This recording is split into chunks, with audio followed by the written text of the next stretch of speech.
Good morning, folks, and welcome to our August executive meeting. Just go through the usual preamble to the meeting. So welcome to the John Meikle room here at Dean House. It's only executive lead members present in the room that are taking decisions in this meeting. Others in attendance are here to provide advice. There's no planned fire drills today. In the event of a fire alarm, please follow the fire exit signs and congregate in the car park. If anyone present might need assistance to exiting the building, then please let one of the Democratic Services team know and they will assist. The agenda and papers have been published on the Council's website in advance of the meeting, and while the Council recognises the importance of striking a balance between providing the opportunities for lawful expression of views, any unacceptable behaviours or action that cause disruption can lead to our meetings being adjourned. The Council will be making a recording of the meeting. This will be published in due course. So we have a hybrid format for today's meeting. Executive lead members and key officers are physically present here in the John Meikle room at Dean House in Taunton. Other members who are elected members and officers may physically or remotely join the meeting to speak on specific items or observe. The meeting is being broadcast and therefore other members of the public and partners can observe the meeting remotely. As it's a hybrid meeting, please can we only use the chat function primarily to indicate that you wish to speak, though I do prefer the hands up function. We will monitor both. Please only speak at the chair's invitation, say your name before speaking, and turn microphones and cameras off when not speaking. Okay, we move on to the first item on our agenda, which is apologies for absence. I believe we had apologies, it being school holidays, from Councillor Theo Butt-Philip, Councillor Frederica Smith-Roberts and Councillor Dixie Darch, but I believe we have Councillor Frederica Smith-Roberts online from her holiday. So thank you very much for that, Frederica. We've also got officer apologies from Mickey Green, Chris Hall and Trudy Grant. Are there any further apologies, please? No, I'm not seeing anything. So we have to consider the minutes from the 15th of July. Of those been read, and are we happy with them? Not seeing any comments or questions. Can I see a proposer, please? Councillor Liz Lydon, seconded Councillor Ros White. Those in favour, please show. Those against, that's clearly approved. And are there any declarations of interest in today's agenda?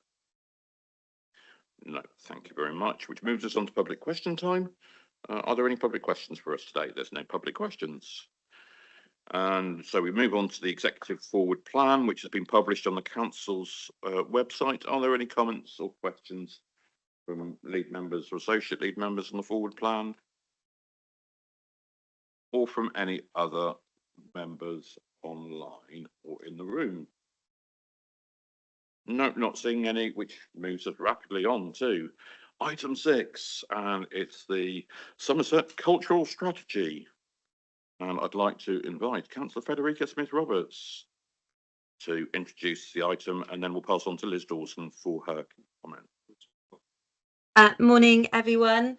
Apparently Ros has just popped her hand up. Just give me a second. My apologies. I was actually waiting for the item, but I will declare an interest. I'm a trustee of the South West Heritage Trust, and as such, I obviously am conflicted, and I will leave the room for the discussion over the contract.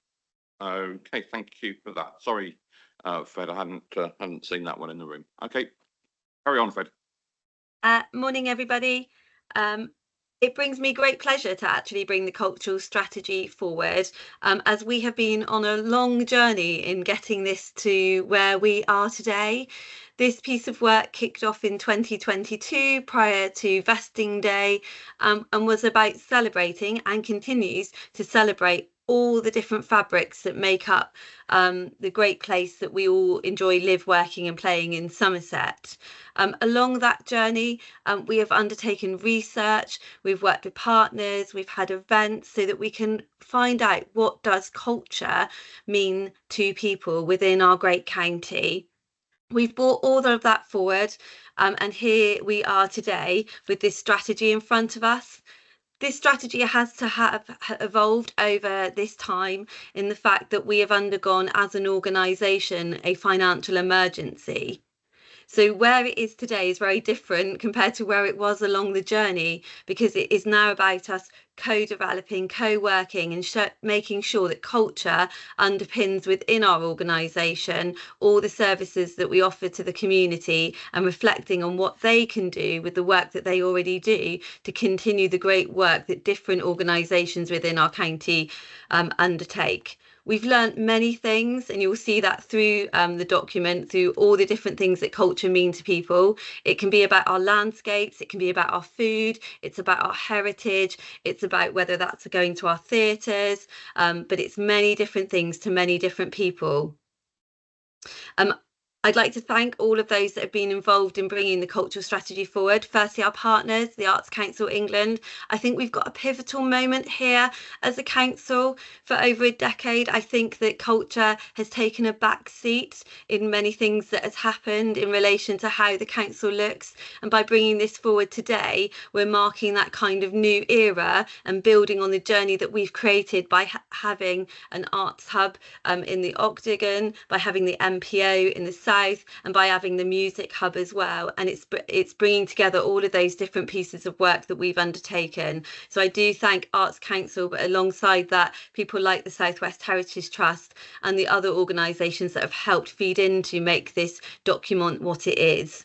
I do need to have an amendment to the recommendation, Chair, in the fact that I believe you've got it on your Chair's schedule, where we're just needing to finalise the Equalities Impact Assessment, and that the recommendation has been updated to demonstrate that our team, myself and the Service Director, will look to sign that off with delegated authority once those feedbacks have been taken into account.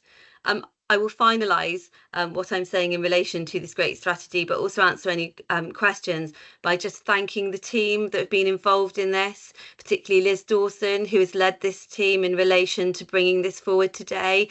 It's not been an easy journey to get to where we are. She's had great support from Dan, Gavin, Adam, Chloe and others, but this could have been something that we as both officers and politically could have set aside. We could have said that all that we are going to be is to focus in the past year and a half is on the financial emergency and business as usual. However, for me, the cultural strategy demonstrates that we want to be more than just about the finances, that we want to enrich our county, and by doing it through culture, we will leave an even greater lasting legacy on people's lives. So really big thank you to the team involved in this. Thank you so much, Fed, and very, very profound words indeed associated with that. Liz, do you want to add? Okay, thank you, Fed, for the introduction. We did have Arts Council wanted to be present today. I'm not sure if they've managed to join online, so I'll just check if Paul Goddard is available online, because he wanted to show his support and also endorse Arts Council. If he's not, he was having technical issues, so he did say to send his apologies if he couldn't attend, but I thought I'd give that opportunity. I think the only thing to add to Federica's introduction is that we developed a sustainable cultural working group throughout the financial emergency with Arts Council, Historic England and Heritage Lottery Fund, and those partners were essential in relation to the development of this strategy, so a big thank you to them. And also to say that when we developed the strategy, we obviously reviewed the strategy various times through the financial emergency to make sure that it was appropriate and accurate for this organisation and that we could actually deliver. So again, this is a strategy that is for Somerset rather than Somerset Council, because it's for the creative leaders that already exist also in Somerset to help to deliver what we'd like to achieve. The next steps are very much to develop a leadership and a governance model, and that will come out of this piece of work. And then the next steps are to co-design and co-deliver a implementation plan. And again, as I noted just now, that will be with the creative leaders that already exist within Somerset to work with us to achieve that with the council as the facilitators, which is appropriate given where we are with the financial emergency. Thank you. Thank you, Liz. And just, I noticed we've got some comments from scrutiny, but I can't see the scrutiny chair online, but just to draw members' attention to the feedback from scrutiny, and first of all go to Ros Wyke and then Heather Shearer. Thank you. First of all, I think this is a remarkable achievement. Over 10 years ago, there were 3 councils in the whole country which withdrew all funding for culture and the arts in every shape. And I unfortunately lived in 2 of them. First of all, it was Somerset County Council. Secondly, it was Mendip. So I was doubly aware of the lack of support. I'm delighted now that we're now in a position to actually have a very robust and very flexible cultural strategy. I think it's a very realistic one in terms of our financial position, and hopefully we will be able to move forward and facilitate arts as indicated in every way. I also like to just commend the fact that there has been real partnership working with a large number of agencies, and I think it's down to some of the officers, and particularly Liz Dawson, reaching out and making sure that our partners are well and truly involved in this, and also some commendable external consultation as well. So I think that is very commendable. And I'm really hoping that in the years to come, as we fight the battle with finances, that this provides us with a beacon of hope that we can do something other than look at the finances for the county and for its people. Culture underlines everything, and so delighted to see it in a very pragmatic way it's been approached.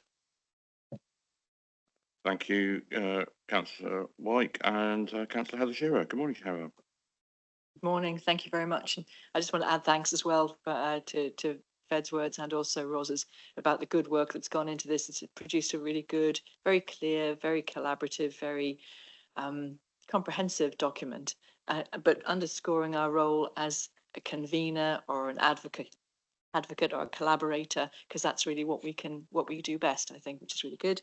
I guess the question I had was around the information, the very good, very excellent plan that starts from about page 21 in the pack, which is about like all these things, when you work in partnerships, the key thing is about who takes the lead on which bit. So it's about how comfortable you feel, how assured you feel about the fact that people will step up into that column that says to be confirmed, that we will be able to have a good spread of our partners taking the lead and working collaboratively. So it's nice to hear about that if you could. Thank you. So I've met extensively with quite a lot of our partners since I became Director for Cultural Services, and people are really enthusiastic and supportive about Somerset Council's commitment to culture. So I believe that by bringing multiple people together, we can actually start to deliver greater outcomes for Somerset. I won't speak about individual organisations because I don't want to pin anybody to an actual delivery point on an action plan, but I know people are enthusiastic. Also, we as an organisation did determine within that delivery plan some of the things that we would probably be more responsible for. So it is about co-designing and co-delivering.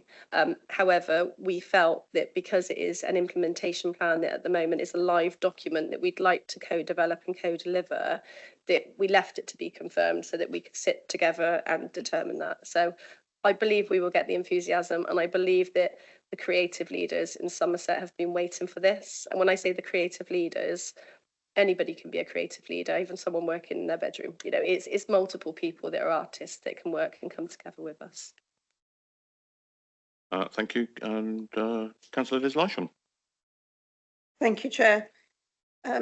I think being here today for this cultural strategy, and I have to say my admiration for my colleague, Councillor Federica Smith-Roberts, is extraordinary, because I have never seen anyone so determined as Federica has been over the last months and years that we would not let this drop, and she has been admirably backed up by her officers.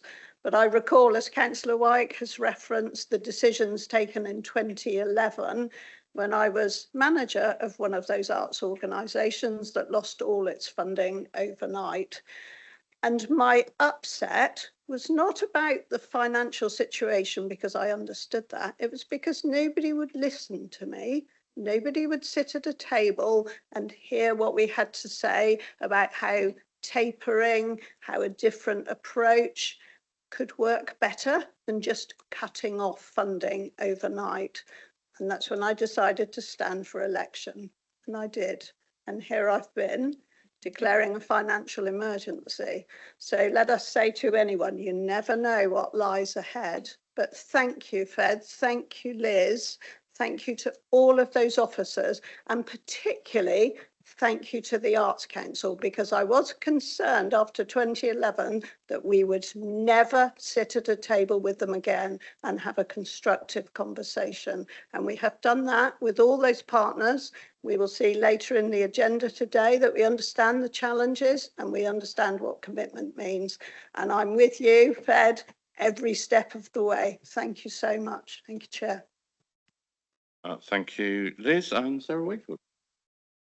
Yes, thank you. I too welcome the fact that we've been able to do this in the teeth of all sorts of other problems. So I'm really pleased to see this coming, but I regard this as a great leap forward, actually. Nothing less. I think that I was really pleased to hear about the relationship with the Arts Council, because I was in the room when they said, when Peter Bazalgette said, when he was chair of the Arts Council, why would we give any money to Somerset when you've cut your budget by 100%? So I was aware of that at the time, and I am delighted to see that we have now managed to pull this together. It's really important for adult social care and for mental and public health services to have this background, to have cultural offering. It really matters. I don't think people realise quite how much it matters. I'm interested in the comments from Scrutiny about the LCNs, because I think that the town and city councils probably already have an interest and understand that culture is important. I think the LCNs, particularly in the rural areas, may not feel quite so strongly, although some of them are different from others.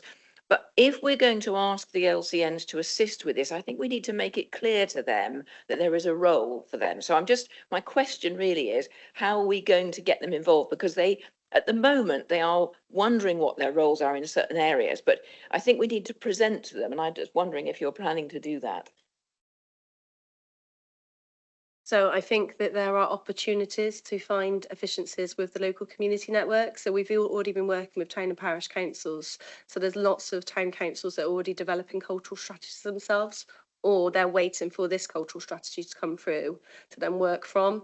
But I think there are absolutely opportunities in relation to local community networks and rural areas. And I'm sure that Sarah Skirton and myself will work together seamlessly to make that happen.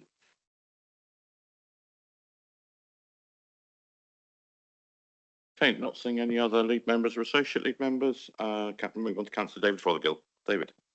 Thank you very much indeed, Chair. I'm not going to spend too long talking about events from 13 years ago. I'd rather focus on the events of the next 13 months. And I do welcome the cultural strategy. I think there's some really good things in there, but I've got 3 questions, if I may, and put them separately. The first one is that there is no mention of Taunton Brewhouse Theatre in here and its role in the future. I'd like to know why it's in the mission. That's my first question. Did you want me to come back on that one? It's really difficult because I'm looking at Federica. I'm not sure she can see me, but I can see her because she's massive on the screen. So Federica's first, and then Liz, if she's got anything further. Yeah, apologies. I can't see you either, Bill, from here. I can see David and another camera pointed at David, if that makes sense. We've not mentioned multiple different organisations in the strategy. There are elements where we've picked up and we've made sure that we've got references across a different geography. From a cultural point of view, we are working with the Brewhouse, but there are many different theatres across Somerset, like the Regal. You've got that Cheese and Graham in Frome. You've got the Macmillan in Bridgewater. All play a part in the cultural fabric of Somerset. And there would be a huge long list in the cultural strategy if we listed every single organisation. But when it comes to the Brewhouse, there are separate discussions around how we work with them in relation to their future, alongside working with the town council. I don't know, Liz, if there's anything that you want to add on top of that. No, I would say exactly the same as what Fed has just said. Essentially, we've been working with Brewhouse throughout this last year. We continue to do so. we are working with Brewhouse with Arts Council as well, so Arts Council are involved in our conversations. But absolutely, we took the position in the cultural strategy not to name every arts industry within Somerset, because someone would be left out, we would miss somebody. So if Brewhouse are not mentioned, it's not been done on purpose. I think, as Federica has pointed out, quite possibly the cheese and grain have not been mentioned either, as well as many others. So yeah, that's all I need to say. Thank you. Delighted that it's got a big role in the cultural strategy for the future. And also, I'd like to just draw attention to the Heritage Service section. I actually visited the Somerset Rural Life Museum yesterday. I had a wonderful day there. It was very busy, very full of children, youngsters that were actually taking advantage of access to the Somerset Rural Life Museum. We should be very proud of it. I did notice that they've started to reduce concessionary rates as a result of a reduction of funding, but that's perhaps just the start of it. I'm particularly pleased to read in the report the lines, the Trust's early years provisions and social prescribing programmes have extended cultural and heritage opportunities to underserved audience throughout the county. That absolutely has to be applauded, an absolute success story, I think. And I do hope that we will remember all of this when we come to talk about funding for the Heritage Service later, which you'll notice that is being held in a confidential session. That's not a question, it's a statement. And my last question, if I may, is, are we happy that all the photographs in this report have been credited to the people that actually took them? In relation to the photographs, we've worked with the design team. We've also worked with officers to get permission. If there's any photographs that have been used where we've not credited the appropriate people, we will absolutely pick that up. I believe that I've got delegated authority to make any amendments to the design. So if that's been an omission or overlooked, we will absolutely pick that up. But I am informed by my officers that that's all been sense checked. Thank you. Okay, thank you, Councillor Fothergill. Seeing Councillor Caroline Ellis online. Good morning, Caroline. Good morning. I hope you can hear me okay. I've got very dodgy internet connection. Can you hear me? You're coming through loud and clear, Caro. That's amazing. I'm astounded. Yeah, no, obviously, I'm sorry, I've just joined late and I'm a bit disorientated, but I'm assuming we're talking about the culture strategy.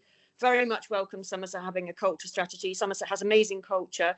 I just wanted to kind of feed in something from the Arts and Culture in Taunton working group, because I think they're a bit disappointed to not see Taunton as a county town, which is a major regional centre for arts and culture and heritage, sort of flagged up more in the strategy in and of its own right. It is our county town, but you could say the same for other areas of Somerset because we have many cultural hubs. And whilst I understand there's an important job that has to be done in terms of redeveloping the Octagon in partnership with Yeovil Town Council, it would be remiss of me if I didn't feed back that I think there was a bit of sort of shock and disappointment that Taunton isn't given acknowledgement as a major cultural hub. Within Somerset, there are more than one, depends where you live. That was one key point. And another key point that the working group wanted me to make was, this is more around sort of Arts Council sort of attitude to sort of priority areas, because I think there are certain, they sort of take the geographical area as being very, very large and saying that's a priority area, whereas within towns themselves, so for example, within Taunton, we kind of have our own mini priority areas, for example, Holcombe and Priorswood. And I just think in our discussions with the Arts Council, I think we need, and government, DCMS, we need to get them to understand that wherever you are in the country, but specifically in Somerset, you might live in a place which might not be deemed a priority area, but within that place, there are neighbourhoods that deserve attention because they are very much deprived and they don't have the same access to arts and culture. But I think it would be great if we can have a link in the Somerset Cultural Strategy to the Taunton Arts and Cultural Strategy. And then at least it's clear that even if it may not be a focus of the Somerset one, that within Taunton, the town council is very much focused on arts and culture and pushing that forward in the town. Otherwise, I very much welcome the strategy, obviously. Thank you. Fed, you've got your hand up. Did you want to respond on that one? Yeah, I was just going to come in, and I'm not sure if Carrie missed that talk around the fact that we need to celebrate all of Somerset. And whilst I appreciate that Taunton is the county town, and I say this as a Tauntonian myself, we need to celebrate it all in its widest forms, and that everywhere has different elements going on within it. But we do know that what happens with people in Somerset is they love to travel to see culture, and that they are prepared to travel to multiple different places within the county when they've got access to good public transport and access to, you know, to the right things. So I don't see it as an omission. I see it's about us celebrating everything, and we need to make sure, you know, if we listed one thing, there would be something that we didn't list, and then that would therefore cause concern that way. When it comes to both areas of social deprivation, which is I think what you allude to in relation to Taunton in specifically, there is elements within that cultural strategy that we want to use culture in those areas where we want to, you know, tackle areas of deprivation and give them access to culture, and that may mean different things to different communities. I do think there's something there that you've said in relation to having it maybe within the delivery plan, a link through to where are hopefully, and this would be a big hope of mine, that city, town and parish councils come up with their own policies when it comes to culture, so that we see that, as we alluded to in the previous question, when it comes to LCNs, in answer to Councillor Sarah Wakefield, that perhaps we can put a link there so that where people want to know more about an individual geography, it links through. But I think you have valid points, and we'll take those away, Caroline.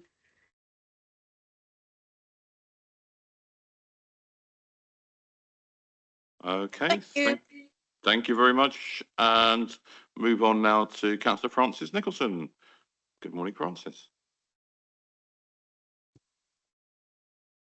Mr. Chairman, thank you very much for the presentation, Frederica. I very, very much welcome it. I absolutely appreciate the wish to make sure that rural areas, as you would imagine, are not left out. I just slightly twitch and worry about an impression which I've got, which may be wrong, that this is about Somerset Council wanting to tell LCNs what their priorities should be. And I'm sure that isn't the intention, but it's really important. First of all, of course, LCNs don't and can't hold money. So there is a considerable limit to how they can work. And their primary purpose is about discovering what local priorities are, absolutely bearing in mind all the information and wishes and strategies that everybody else has. But if an LCN feels that other things at the moment are more important, I don't think that that should lead to any possibility of things not happening in terms of this strategy quite so much as in other areas. I would like some reassurance on that. And Federica? Thanks, Francis. I think from my perspective, it's for the LCNs. Obviously, they can be masters of their own destiny, and someone in the room can correct me on that, but they can obviously choose whatever priorities are right for their areas, because that is the beauty of them. And as they evolve, it may be that evolves through time.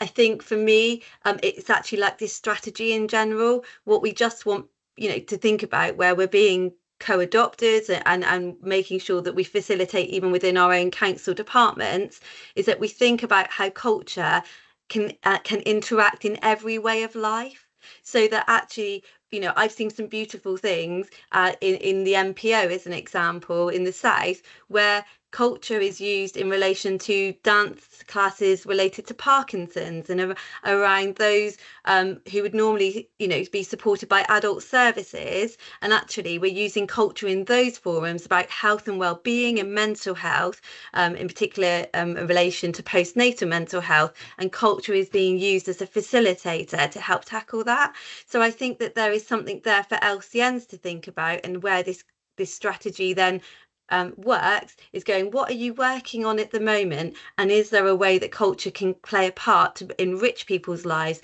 and help tackle some of the issues that are being faced? Thank you very much. That's helpful. I think that in some of the rural areas, it will be easier than in others. And that, I think, is the last hand that I can see. I think in many of our towns as well, some towns are easier than others in order to generate activity. So thanks ever so much to the huge amount of work that's come forward from your portfolio area, Federica, and Liz from your team as well. It's been a massive journey. It's certainly been co-owned. The strategy's co-owned and co-delivered. And that just shows the partnership approach that we need to take, the importance of the LCNs and parishes, linking it to their own visions. But also, I was really impressed with the linkages to our own council plan within this document as well. I think it's really important to highlight that. Good points raised about the prevention agenda and how important the culture is, but also those links to the visitor economy as well. Our visitor economy is incredibly important to us here in Somerset. We want to see it thrive. So much happens in Somerset, whether it's the Glastonbury Festival or Carnival. I won't even begin to start listing out all the theatres in Somerset because I know I will get into trouble. But you know, there are so many places where good work happens in our communities in every town and village throughout the area. And really good points about our rural areas raised by Councillor Nicholson at the end. That being said, do I see a proposer for the recommendation? The recommendation has been slightly amended, so I'll read it first, just before we propose it. So the executive are recommended to provide a delegation to the lead member for communities, housing and culture to make any necessary minor amendments and to adopt the cultural strategy once the equalities impact assessment has been completed to the satisfaction of our equalities team, noting that any resultant changes that are not considered to be minor will require a further report back to the executive. Okay, so I see Councillor Ros White proposing, Councillor Richard Wilkins seconding. All those in favour, please. All those against? That's clearly carried. Thank you very much to all involved with that project. So we now move on to the Bridgewater Tidal Barrier Collaboration Agreement, and I believe I've got Kirsty as introducing the item on my notes. Is it Nick? Hello, Nick.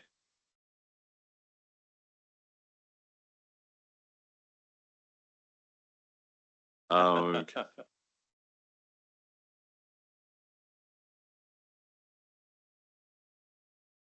Yes, thank you. This report seeks approval to enter into a formal partnership agreement with the Environment Agency to progress and deliver the Bridgewater Tidal Barrier. The tidal barrier is a critical infrastructure necessary to protect the majority of Bridgewater and the surrounding area. That includes, as it says in the report, over 11,300 homes which were built prior to 2012 and development that's taken place since then. Probably around 1,500 businesses, including the Morrison site, all of the development on the east side of Bridgewater. And importantly, critical infrastructure. So that includes Bridgewater Hospital, that includes a number of schools, and it also includes the strategic transport links, the mainline railway and the M5. In that sense, it also has a role in supporting the Gravity site coming forward, because again, it provides protection for those critical transport links necessary for that scheme. The project's been progressed probably since about 2008, and as the former district council set up at that time, quite innovative funding tariff to secure development contributions, building up a pot of money to deliver the barrier around 2035. What has subsequently happened with the 2014 event in particular is the need for the flood defences was accelerated. And since that time, there was an initial collaboration agreement with the Environment Agency, which ran until the necessary consents were in place. Those consents were all, it was a Transport and Works Act. So those consents have all been approved by Secretary of State. And indeed, there are some preliminary works already underway. We're now moving into the delivery part of the scheme, and there is the full business case currently under consideration by government, which the Environment Agency have submitted. Part of that business case stresses the importance of partnership working in particular, and the progression of the scheme to date, which has been entirely dependent and probably wouldn't have been achieved without the partnership working from formerly districts and now council. And it also refers to partnership funding, which forms an element of the funding package. And the report makes reference to partnership funding and a commitment of up to £13.7 million, which is basically made up from Section 106 money, so that's money secured from developers already. Contributions from our community infrastructure levy, which from 2015 superseded the use of Section 106 agreements. And there are a number of other funding sources which have been identified, in particular as to mitigate the impact of trying to deliver the scheme earlier than anticipated, because the pot needs to be built up from developer contributions originally anticipated throughout 2035. Bringing it forward 10 years, great news in terms of reducing risk, providing that certainty, supporting investment in the town, but it means that we haven't necessarily secured all of the funding that we anticipate from developers. So in terms of the appendices and the contributions that make up the 13.7 million, you'll also see that we've secured £2 million from the Bridgewater Town Fund, and that is money which has already been approved and the funding agreement has been signed. That primarily is directed towards delivering some of the active travel links associated with the project, which include a new riverside cycle path and a bridge over the River Parrett. There's £2 million which has been secured from the Levelling Up bid. That is because, again, the barrier provides the necessary protection for that Levelling Up scheme, which is in the form of Bridgewater Hospital. And the Gravity Investment Plan also includes a contribution of £2 million towards the scheme, again, based on the justification that it provides that wider protection to the scheme. So in terms of the partnership agreement, at the moment, our understanding is the full business case is sitting with Treasury, awaiting its final approval, and the Environment Agency have requested a number of times how important it is to have that final confirmation of the council's commitment to delivering the scheme, and that is an outstanding matter that is still being asked for by Treasury before they provide their final approval. We are confident that that final approval will be given. It seems to fit with a lot of what government is saying in terms of promoting growth, unlocking jobs and houses, key infrastructure project. And the key thing is it's a project which effectively early works are underway, and once final approval is given, full-scale construction works would commence before the end of this year. So it is a project that is very much ready to go. The Environment Agency, as it says in the report, have been following quite extensive sort of legal discussions. They have signed off in terms of the partnership agreement, so they are happy with the terms and conditions which we negotiated to be put in there. So, as I say, the recommendation is that we enter into that formal agreement, and we would notify the Environment Agency and therefore Treasury as soon as possible if that is approved. Thank you. Thank you very much, Nick. And I'm just looking around for comments and go to Councillor Roswhite first. Thank you. I'd read through the agreement. I'm no lawyer and a little bit confused about some things. So I wonder if you can give some clarity. First of all, I see that there is a clause in it which, if we fail to honour the agreement in some way, then we are due to pay within 30 days or whatever the outstanding monies. And secondly, my understanding is that the council has already spent money in some of the early days enabling work. And if the Environment Agency / the government withdraw from this project, Was all that work done at risk? Do we get any monies back? I'm not quite sure where the risk in this document lies. It feels a little uneven, but maybe others can interpret it better than I. In terms of, I think it's important in terms of the agreement itself that the definition of the funding refers always to cleared funds. So that is effectively meaning the monies we have actually received and hold from developers either through community infrastructure levy or section 106.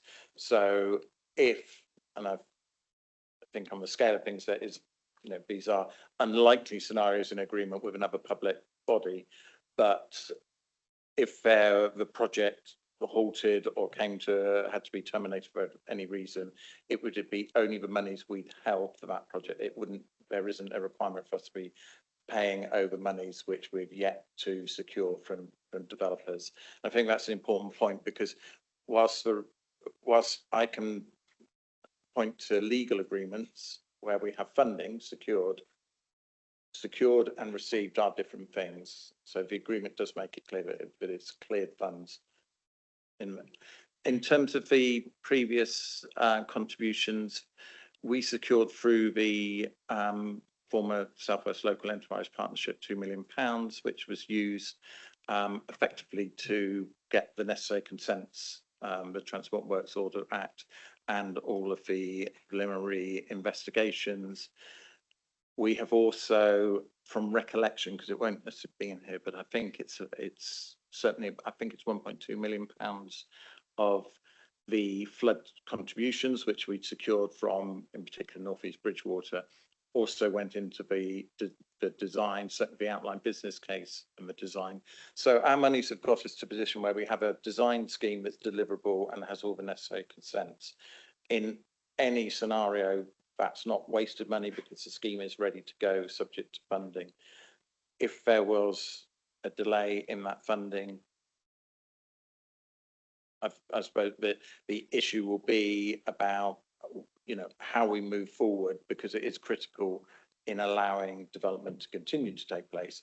And without that, we will be faced with objections on all of our schemes in and around the Bridgewater area. But the money that's already gone into project, it also included purchasing a site at Express Park, which was necessary for the control buildings and part of the barrier. It's like any regeneration project. You've got all the consents in place. You've actually started the land acquisition. You are looking for final funding through this round. But whatever happens, this project we know is in the top 10 projects in the country. It has a cost benefit ratio of 7:1, which is extremely high, even with the additional costs. And so, in the unlikely event it wasn't fully funded through this round, it would be in a primary position for flood defence grant in the next allocation of funding. Sorry, I'm not fully clear where, if any, risks are. I understand that we have funded the land acquisition, we've funded a planning application, a successful one, and we have a shovel-ready scheme, in essence, is what you're saying.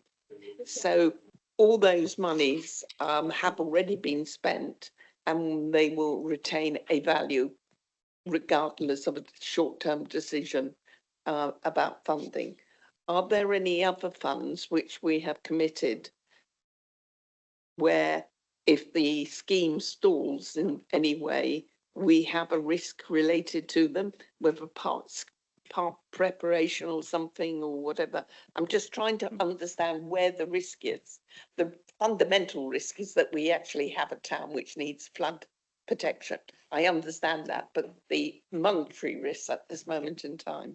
The only funds in terms of there are development contributions which have been used previously and the local enterprise partnership. Those monies were used specifically for that purpose. So that's fine. The line's drawn under that.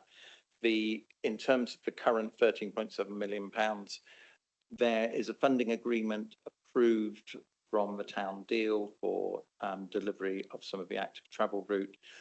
that active travel route can be delivered regardless of the project, and in fact it utilises works which have already been undertaken as part of the preliminary works. So there is an access track on the west side of the River Parrett, and that will form, at the end of the project, that will form the cycle path itself. In the unlikely event the project came to an end and was demobilised, then the remainder of that money would be used to put the top surface on that piece of active travel infrastructure, which effectively provides a continuation of the route along the River Parrett, which is part of a national route. That is the only monies where they haven't been drawn down, but the funding agreement has been signed. All the other monies will be dependent, in terms of fall down, dependent on the full business case decision by Treasury. Thank you. Councillor Sarah Wakefield. Yes, this is a very interesting project, which I know I can see has been on the stocks for a very long time. And I'm really pleased to see that it appears to be moving to the next stage. This barrier I can see, and I see that the document refers to works to the downstream banks. But of course, the sea doesn't just come up the river, it comes over the seashore and the rest of it. Does the project include works to protect the wider area? Because I've had a friend actually got a house in Harwich, and she told me when she bought it she was going to be liable to flooding from the inland and also from sea flooding. She's about a mile inland, but she said, I do know this house, and we have got a thing you put over the front door to try and stop it coming in. But I know it's a worry to people who live in those areas. So my question is, how wide does this project go in terms of the area below the river? I see that it says by the 31st December 2033 is the completion date of the project they hoped for. I'd be quite interested to know how long it will actually be thought to take once it starts. That's my second question. My third question is that I see that some of the money we've got is the Levelling Up Fund money, which has to be spent by March 2026, £2 million, I think. Are we going to be able to do that in preliminary works and so forth? Are we going to get that money out in time under this agreement? Because I don't think the agreement specifically says we must spend £2 million by that date, which is something we would be concerned about. So in terms of the downstream works, the banks, the existing flood defences along the River Parrett downstream from the barrier site, which is between Chiltern Trinity and Express Park. The whole of the project includes raising those, although not in one go. They will be raised effectively. They'd be raised incrementally as to when they're needed. That is quite extensive work. Certainly on the west bank, it goes down as far as Cummage. On the east bank, it certainly progresses past around the Paula Hams area, which, because there's an interesting point in terms of the relationship with EDF's proposals, which is a known position, but the understanding that relationship. There is also to the north of Chiltern Trinity a secondary flood defence bund. That again is designed to ensure that what you don't find is water sort of finding back ways around those defences. It has been extensively modelled as well in terms of the impacts of that. And the other thing you have to bear in mind is that, in terms of how it operates, it would tend to be only closed for one tidal cycle. It's about keeping the high tides back, and or a relationship with enabling pumping further sort of upstream. In terms of the delivery, once full funding is agreed, we ourselves can negotiate and agree a funding profile which best matches our funds. So developer funds secured but not yet received, I would push those to the 2027, 28 because they'll have been cleared by that stage. The monies are associated with the Levelling Up Fund. Absolutely, they certainly would be committed by that stage. If a project gets the approval, one of the earliest things to mitigate against rising costs is actually the early purchasing of piles in particular. and there's preliminary works regarding temporary coffer dams around the river. So we could see significant construction work certainly before the end of this year. But we will match that to when it best suits our spending profile. Councillor Heather Shearer. Thank you very much, and thanks so much for the report. It was just a question, please, on I guess the financial risks in pages 31, 32 in the pack. One of them was about explaining the fact that SIL receipts may be delayed because of the EDF overruns, perhaps, if I could say that needing some of the properties, the temporary properties, for longer. So I wondered what you saw the impact might be on the project of that happening. And I guess the only other one as well, but I think you've touched on, was about the delay, what impact there might be on the delivery of the whole project if there were long delays in getting the government approval. Yeah, I mean, certainly through some of the contributions secured through Section 106 include land currently occupied by the temporary accommodation campus that EDF have. It probably actually equates to about 25% of the site. So that is that has an element of concern as to when that might be available, given that that project, I don't think we'll be seeing that accommodation becoming free, certainly within the next 5 years. That is why, as part of, to mitigate and reduce that risk, we have been identifying some of those additional sources of funding, and in particular identifying, for example, monies coming from the Gravity Investment Plan. So there is some flexibility in terms of the funds identified are around £15 million. So that gives a reasonable amount of confidence in terms of the 13.7 million.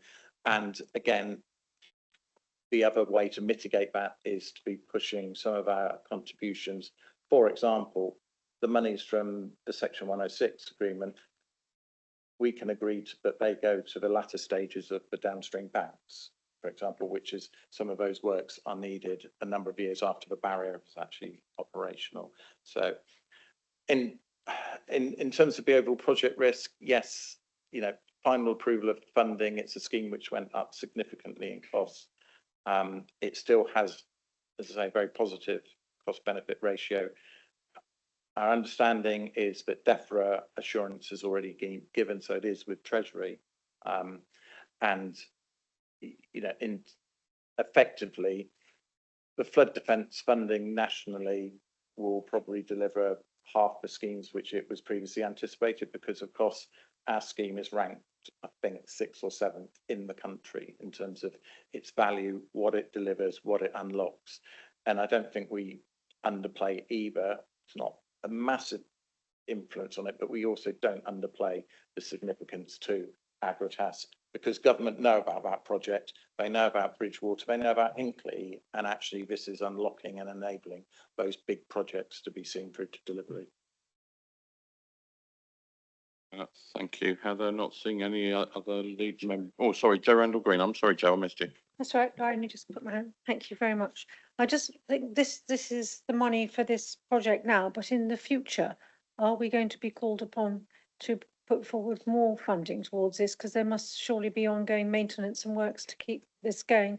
And I'm very aware that the SIL, Community Infrastructure Levy, being taken off, which we could do with having for other projects locally, rather than it all going into the Bridgewater barrier, which is an essential thing. I understand that. Could you please explain what you see as the future of this? It's bringing me back to opposition days in Sedgemoor District Council, where we were making similar points about the contribution of Section 106 and SIL towards this. It's a piece of national infrastructure which local councils are having to step in and fund.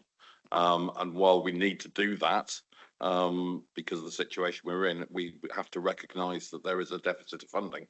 That being said, there are clear contributions through Towns Fund, Levelling Up, and the Gravity Investment Plan that does bring other government funding into the project.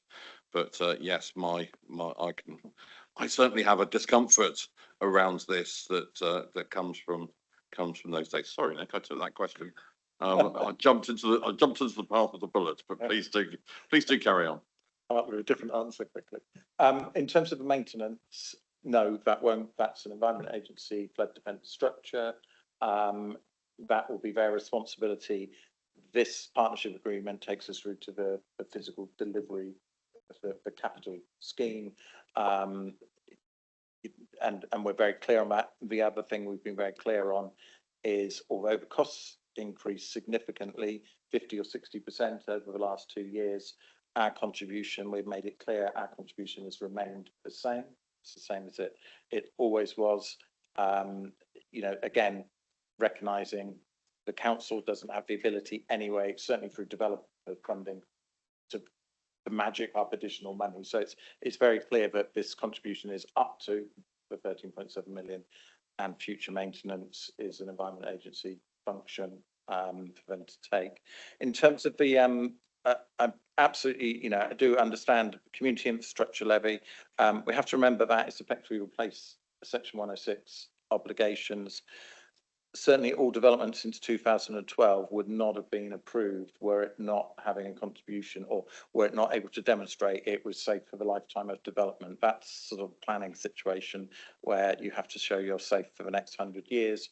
And there are only two ways of doing that: either site by site basis, where you look after your own bit of site, raise your ground, but of course that pushes water elsewhere, or the strategic approach, which is obviously why the barrier came forward. Just, you know, there is still, I think it's important to note as well, there is still a significant amount of community, not nearly enough before everyone starts emailing me about spending community infrastructure levy, but there is significant unallocated community infrastructure levy for the Planning North area, and we're aware that probably you know, of equal priority in particular is the need to invest in education. That's the next largest amount, but there is, we'll be publishing the infrastructure funding statement shortly, and I believe that the Planning and Transport Policy Subcommittee in the autumn will be having a report which is basically the state of play of community infrastructure levy and what the current commitments are. So that will be an opportunity for some further discussion going forward about how we allocate any monies that are currently sitting in our SIL pots. That's something to look forward to. Very much. I've got Councillor Andy Dingwall online and Councillor David Fothergill in the room. Andy. As if by magic. There he is. There we are. There we are. Thank you very much, Chair. Thank you. So Nick is almost exactly answered my question just then, but I wanted to make it really specific because he did a really good job reassuring me during the previous phase, the consultation phase of this paper.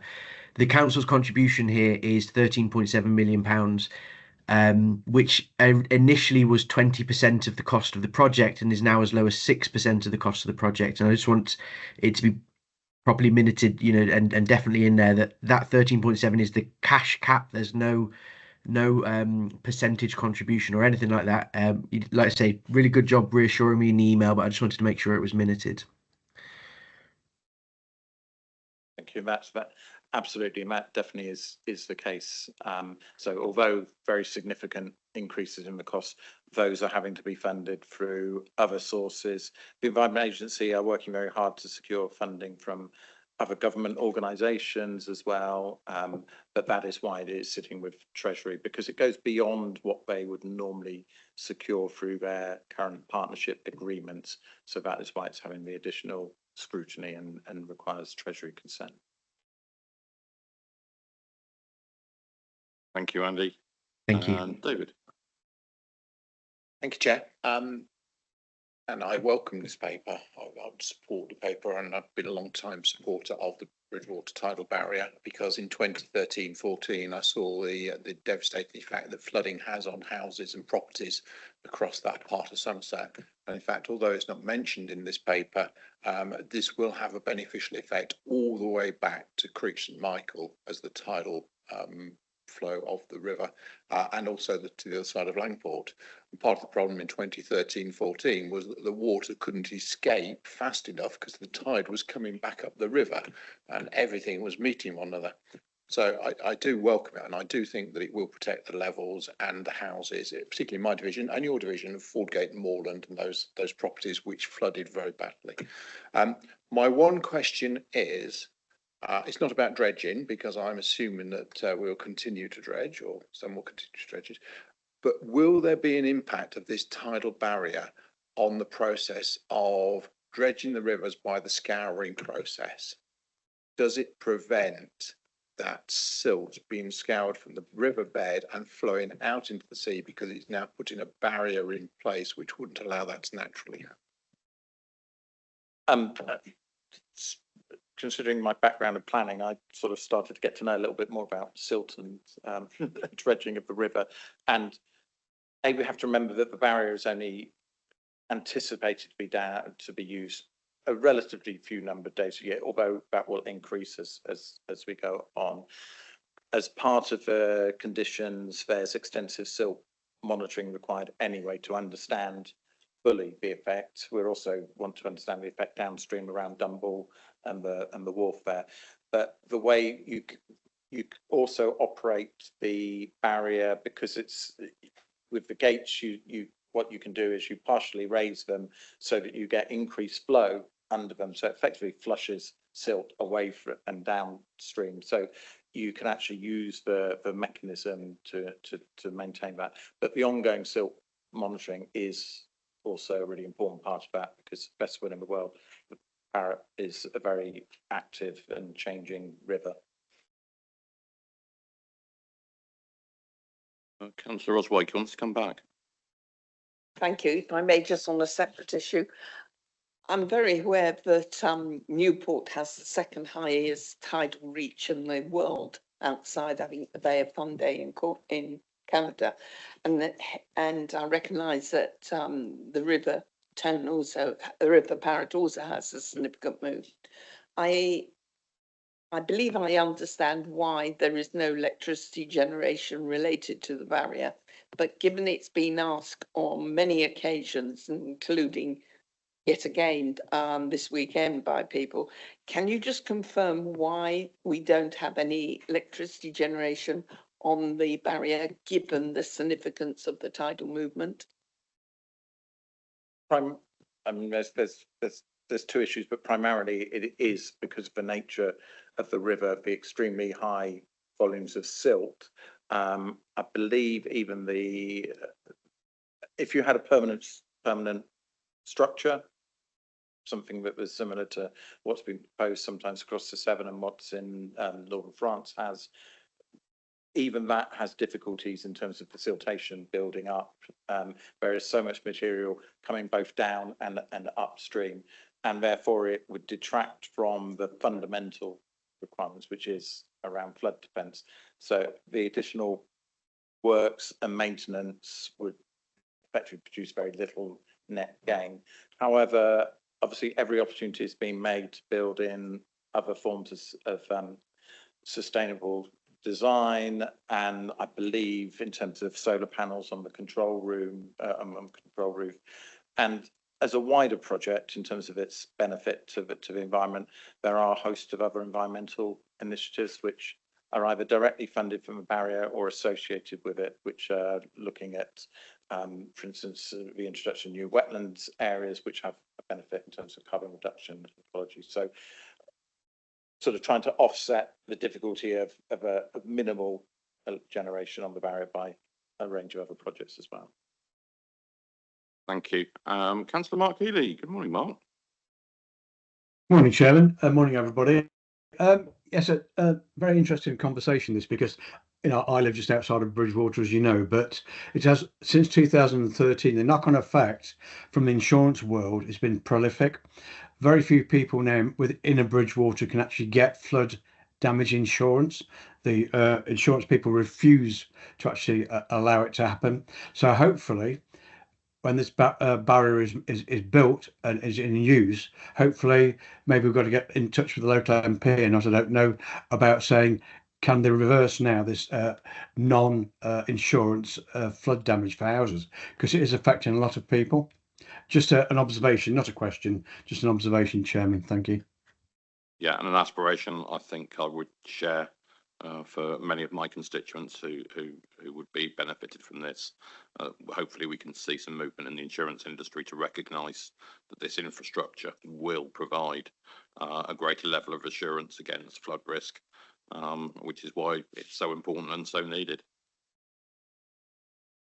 And it's interesting as well, but in terms of it, we don't think it will be relevant in time for this project, but there's actually the Environment Agency and the insurance industry. There's various projects going on to look at, is there actually a possibility of utilising funding from the insurance industry to infrastructure projects such as this, because it dramatically reduces the risk and therefore their potential exposure to claims. So there are demonstration sort of pieces of work going on to see if there's a way to unlock. But the positive thing there is those conversations and I suppose contacts are already there. So when this scheme's in place, you know, certainly through the Environment Agency, and we will do everything we can to lobby to ensure they understand the benefit now of long-term flood defence.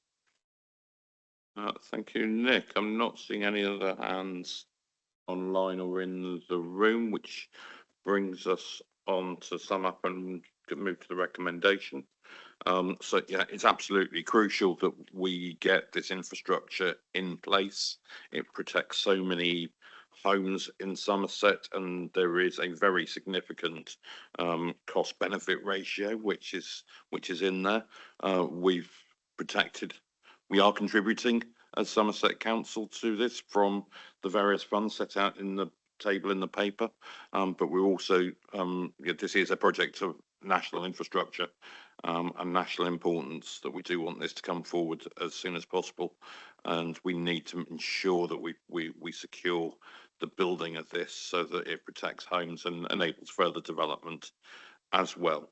So the recommendations are that the executive agree into entering into the proposed partnership agreement with the Environment Agency, including commitment to provide up to, no more than, £13.7 million of partnership funding to support the delivery of the Bridgewater tidal barrier and associated improvements to downstream banks. Can I see a proposer for this, please? Councillor Wilkins, seconded by Councillor Shearer. Those in favour, please. Those against, that's clearly carried. Thank you.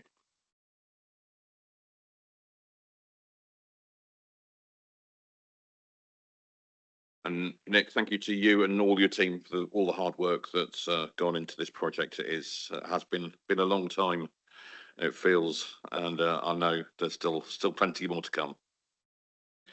So we move on to item 8, the Somerset Council Improvement and Transformation Programme. This is our August update, and we've got Mr. Alan Jones online to introduce the item. Morning, Chair, and apologies that I'm not in the room with you today, but I'm joined by my colleagues Dawn and Lou Routley, and also Sarah Skern online too. This is part of our regular update and regular reporting on our improvement transformation programme to ensure that we're keeping executive up to date on some of the key aspects that are moving forward, but also some of the key developments and issues that we are dealing with as part of the overall programme. First and foremost, you'll note that the report has changed somewhat since our last report to executive in June.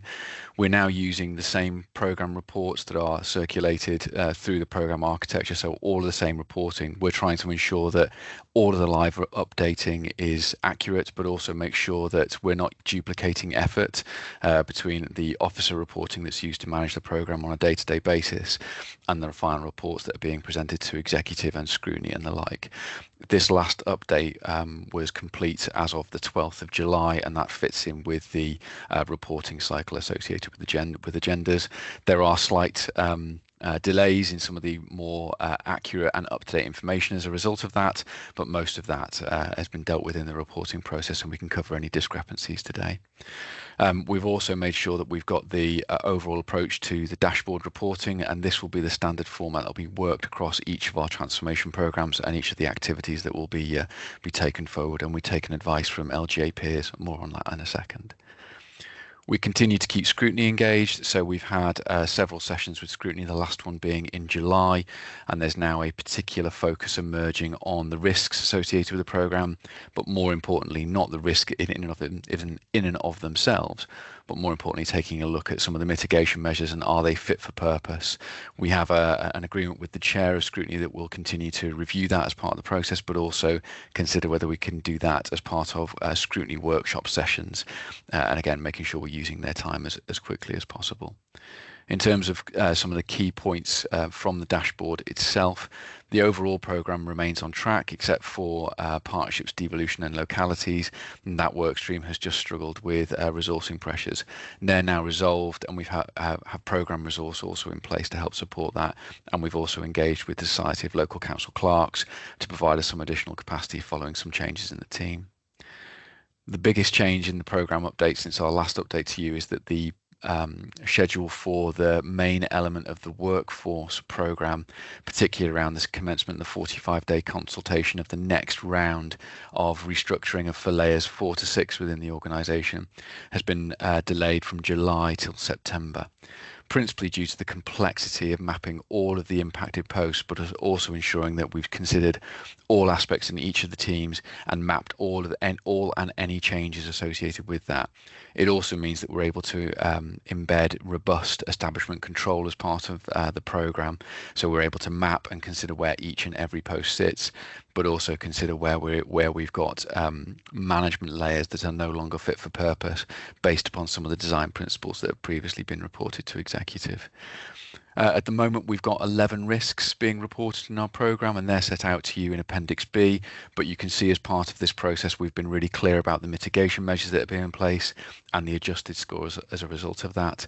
And then the final piece of information in relation to the main elements of the report, the risk register has now been migrated into IdeaGen, which is our new risk management software system. The actual migration into the software system is not particularly of merit, but just to say that you'll now see reports that are emerging from this programme that are exactly akin to those that are emerging from a corporate risk register perspective, and there are direct links across the two. IdeaGen's making it far easier to manage and maintain those risks and also ensure the mitigations are being reported out adequately.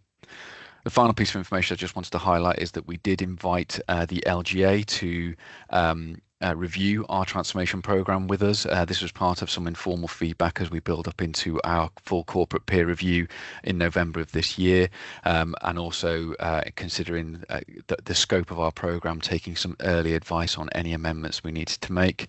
The peers have highlighted some areas of improvement, and we've developed an action plan as part of that, namely around ensuring that we have a full corporate view of improvement transformation across the council, and embedding some of the statements that we made right at the start of this programme in particular about making sure that we didn't have isolated elements of transformation across the organisation.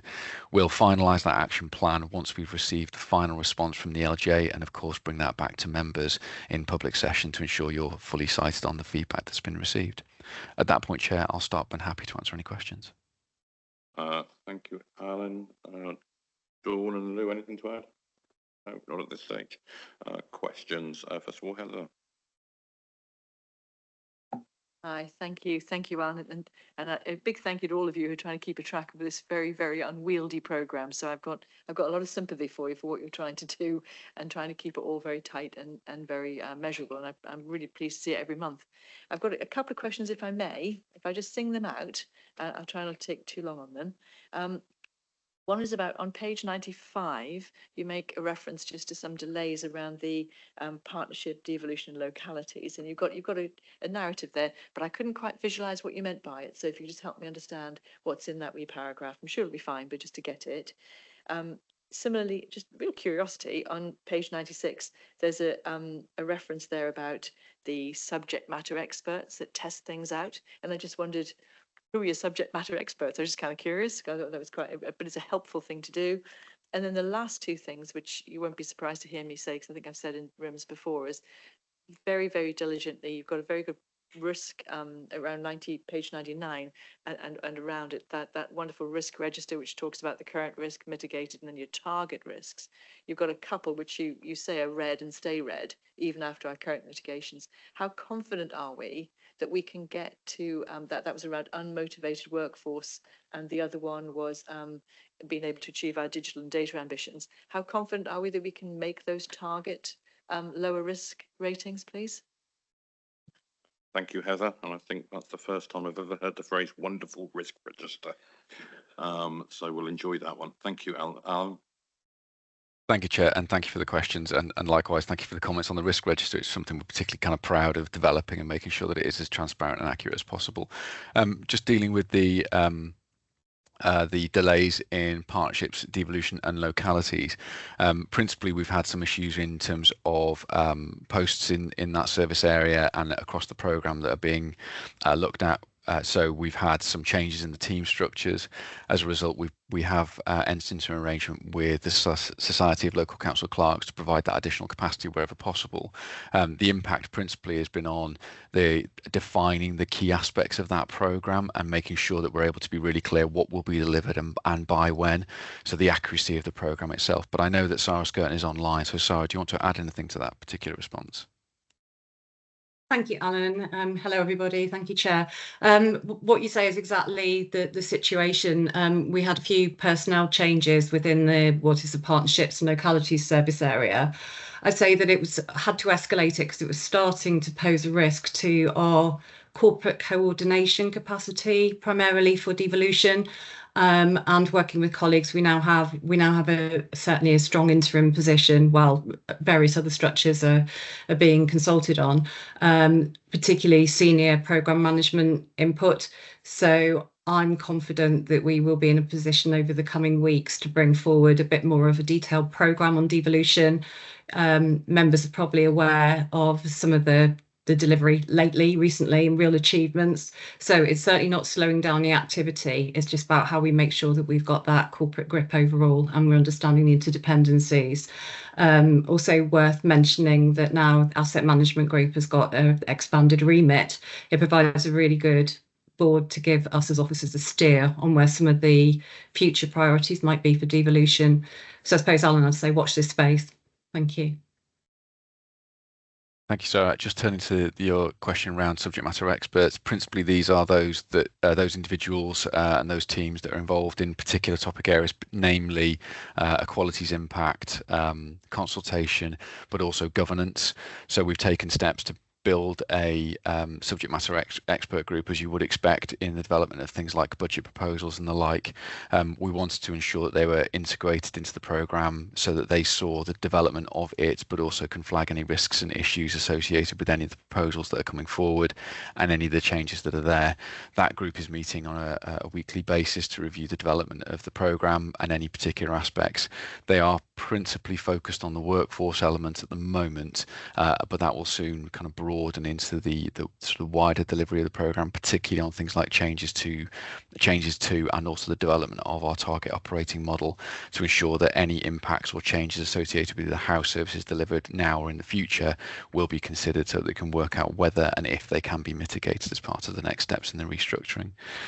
And then the final point, if I may, Chair, just in relation to the risk, at the moment we don't believe that we can change those risk scores. However, as we develop some of the responses to those risks, but also roll out and see how the implementation of the mitigation measures are having impact, we can then consider whether those target scores can be reduced, and we're seeing those impacts. Two principal examples of that would be our work to roll out the knowledge capture toolkit. This is where we have those individuals that are principally at the moment leaving through voluntary redundancy. So what we are doing is ensuring that managers are capturing any particular aspects of how those services run or how those officers are currently working, and any particular pieces of knowledge that need to be captured as part of that transfer. And then the final one is also around the development of the culture and behaviours work, but also the development of how we will need to operate as a new organisation. So things like we will have less corporate support, for example, if we take forward proposals to reduce that corporate core. So how do we ensure that managers have the appropriate tools and appropriate information to make sure they're able to deliver those activities as clearly as possible? So they're the best two examples, but I'll hand over to Dawn at that point just to make sure I haven't missed anything or anything that would be a better example. Thank you, Alan, and thank you, Chair. Yeah, Alan's given a quite succinct overview there of what we're trying to do to help motivate our workforce, and it's incredibly difficult. And I think the most obvious thing to say is that we're going to struggle to bring up the motivation and morale of the workforce until that clarity is known by the workforce around our new structures. So around about end of September, October time, we will be obviously starting consultation, as Alan says, for the rest of the workforce on what it means for them. Then every single member of our staff will know how the restructure is going to impact on them, their jobs, their teams, their colleagues. So I do think, to be honest, we're doing everything we possibly can to sort of manage and support staff, those that are leaving, and importantly those that are staying as well, because I think one of the biggest concerns for people is, what's it going to mean to me with a much smaller workforce? How am I going to cope? Where will the work go, for example? So we're doing a lot of targeted and proportionate work to support staff that are staying in the workforce and support those that are leaving. But as I say, until we start consultation on the rest of the restructure, morale is always going to be something that we're going to have to keep a really close eye on. Thank you. Thanks, Dawn. Thank you, Chair. Thank you very much. And moving on to Ros now. Thank you. And thank you, Dawn, for that comment. I do think that we're asking an awful lot of the organisation at the moment, and therefore recognising where things are difficult. Before I go on to my question, can I just make a broader point about that? Just so that everyone's aware, we walked into this building and you can see it's been stripped. It's been to move the staff across to the County Hall site. It's been done remarkably quickly, very seamlessly, and with an awful lot of goodwill and support from both the staff themselves, having to move into a very different environment, but also the facilities management team, democratic services, IT. It's been a massive effort to do it as well as they've done it. And I just want to say, in the middle of everything else, we have got some really committed, hardworking staff, and I want to thank them. It's so easy to just recognise, oh, we've moved. But it's to move the number, if you think about it, the number of planning files, the number of people who've worked in this building for a long time. I've seen democratic services going through the dusty corners of every cupboard in this place. So I do think that we shouldn't fail to recognise the effort. The question I actually have of you, Alan, is on page 95 under digital data and technology. And you say, there is a prioritisation matrix to support strategic prioritisation of projects. I'm delighted that that matrix is in place, and you've got a draft of 2-3 weeks ago. I was going to ask, how are you going to engage with the executive around the prioritisation of particularly IT projects? Because there's an awful long list of things people are expecting, waiting, wanting to happen. And I'm concerned that we as the executive have early days sight and ability to input.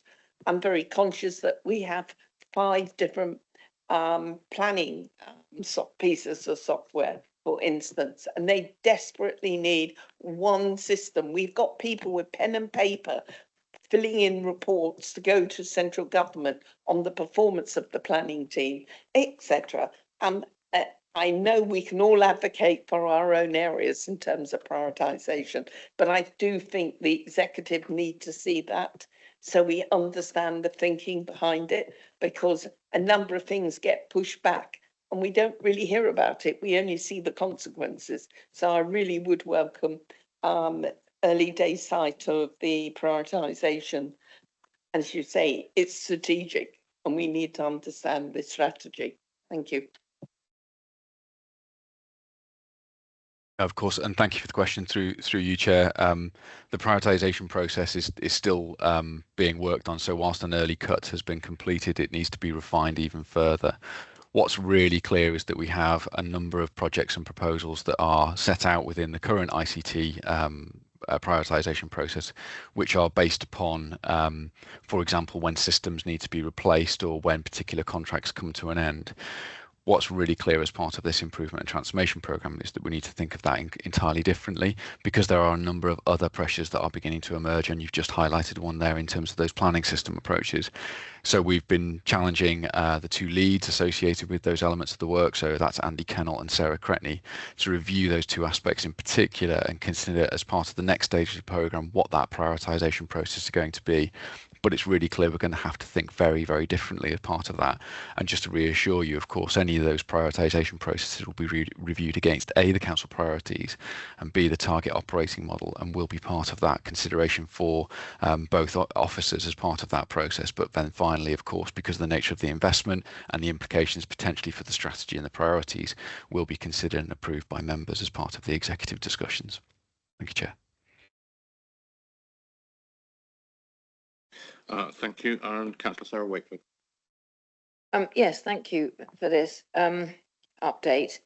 I'm really concerned about the ability of the council to actually do the work that it needs to do. I'm sorry to say this, it is a public forum, but I am concerned about that because of the uneven way in which people are leaving and people are having to leave. And I think this is a real concern that we must be honest about. We've talked about staff in the future quite soon knowing a bit more about the shape, but the where do I fit in question and what is my role question is so important to people to keep them working and motivated. And I am really concerned that we will not be able to do the work that the council needs to do in some parts of the council with the uneven leaving and people not being replaced or the structure I know it's a risk and it is highlighted in the risk register in several places, but I just want to put it out there that I am really concerned about this, and so I'm sure the rest of the executive are too, but I just wanted to put it out there and to make it clear that we are concerned about this. We're doing what we can. I know you've got mitigations in place, but the staff need to know what they're going to be doing and where they fit in. Thank you. Dawn, do you want to respond on that one? Thank you, Chair, and thank you for the question, because we share those concerns, absolutely. We've very recently run a temperature check staff survey across the organisation. We had just under 50% of all of our staff actually respond to that. And we were pleased actually with some of the responses that we've got. It obviously targets some of those areas where we need to put more work and focus. But one of the things where it had, I think it was over a 75% positive response, was people knowing and understanding what their role is, what's expected of them, that they have regular one-to-ones with their line manager, that they are having conversations with their line manager around what's required of them for the year ahead. So that's a really strong percentage in terms of 75% plus of those that responded, saying that they, that they have felt quite clear. I think as we go forward, obviously, and as people do leave, and we are programme managing the leaving, so it's not a haphazard sort of programme over the year. It's three main stages. The first stage was obviously our voluntary redundancies. The second stage has been our senior directors, and the third stage is everybody else in the organisation. So it's very, very tightly programme managed over a 12-month period. We know when people will be leaving, and we're making sure that every single person that does leave, that we're speaking to them and we understand what information we need to retain from them in terms of their sort of knowledge and skills that can be transferred as necessary to other staff. But I thought it was helpful to maybe mention about that staff survey, because obviously there are areas that it shows us where we need to focus our energy, but it also does show us that where we are really focusing attention, it is having a really positive impact on the workforce at the moment. Thank you. I'm glad to hear that the show will be kept on the road. That's the thing we all want to see happening. And it's just good to know that there is surveys going on, but just those target areas where things are getting a bit thin on the ground, I just hope that they're being followed up. Thank you very much. Looking around for further questions? Nothing from the executive, so move on to other members, and Councillor Andy Dingwall again. Hello, Andy. Hello. Thank you very much, Chair. I also want to ask a little bit about the staff survey, actually, that was just mentioned. Not quite a register of interest thing going on here, but this is my day job is running these kind of surveys, and so it'd be interesting to find out some of the results, particularly with regards to the response rate, so the number of people who completed the survey. One of the things I found in my experience is that you see positive results come through in smaller response rates, because those who are disengaged in general are far less likely to take part in the survey overall, giving you a very skewed view of what's actually happening. My follow-up to that question is actually the risk report talks about the wellbeing survey and monitoring and keeping an eye on morale. What list of tools do line managers and others have in their toolkit in order to actively manage morale? What are people doing when they identify team members who are of low morale or have had impact in productivity? What's the process in place at the moment?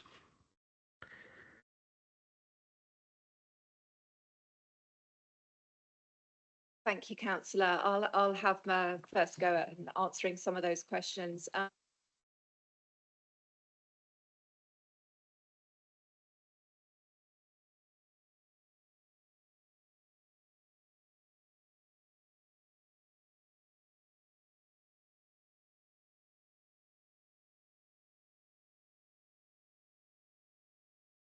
I'm afraid sound has completely disappeared online.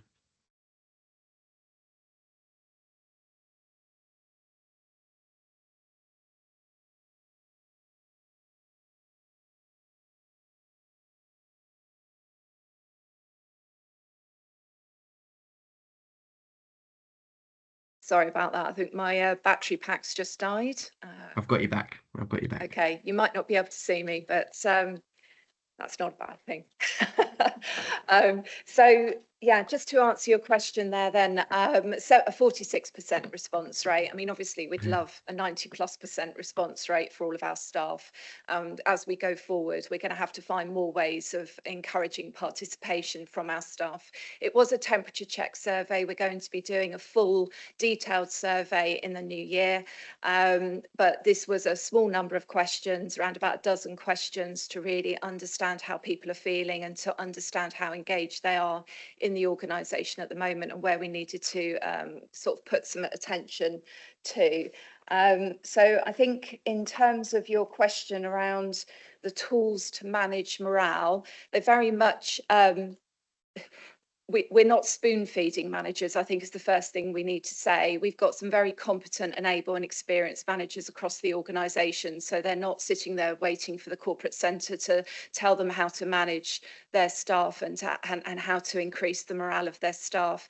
We provide a huge number of tools centrally to enable managers to manage well. That we've introduced some new ones recently. We've changed sort of quite an outdated appraisal system to a conversations approach, which is encouraging regular conversations between line managers and their colleagues. And that's an employee-led process where employees are actually filling in a very simple light touch document online, which goes straight to their manager and kind of prompts a regular conversation. So they're the sorts of things that we've been doing to try and make things as light touch as possible, to make sure that they're timely and respond to what managers are saying they actually need. So not everybody is a lover of e-learning, but we do have a huge amount of e-learning out there to help people with refresher training.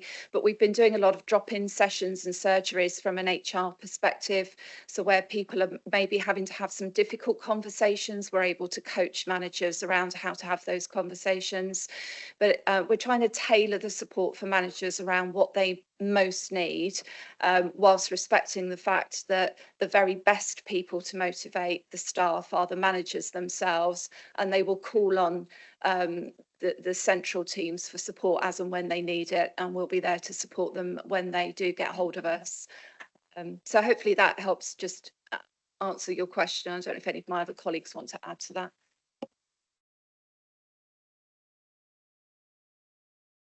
Definitely fills in some of the blanks there. Thank you very much. Thank you, Andy. Councillor Cravis, I don't know whether you know your camera is on if you can hear us, and we've had an entertaining tour around the arcade of Minehead during that conversation. No, I think he's attending to some slots. Liz. Thank you. I just wondered whether.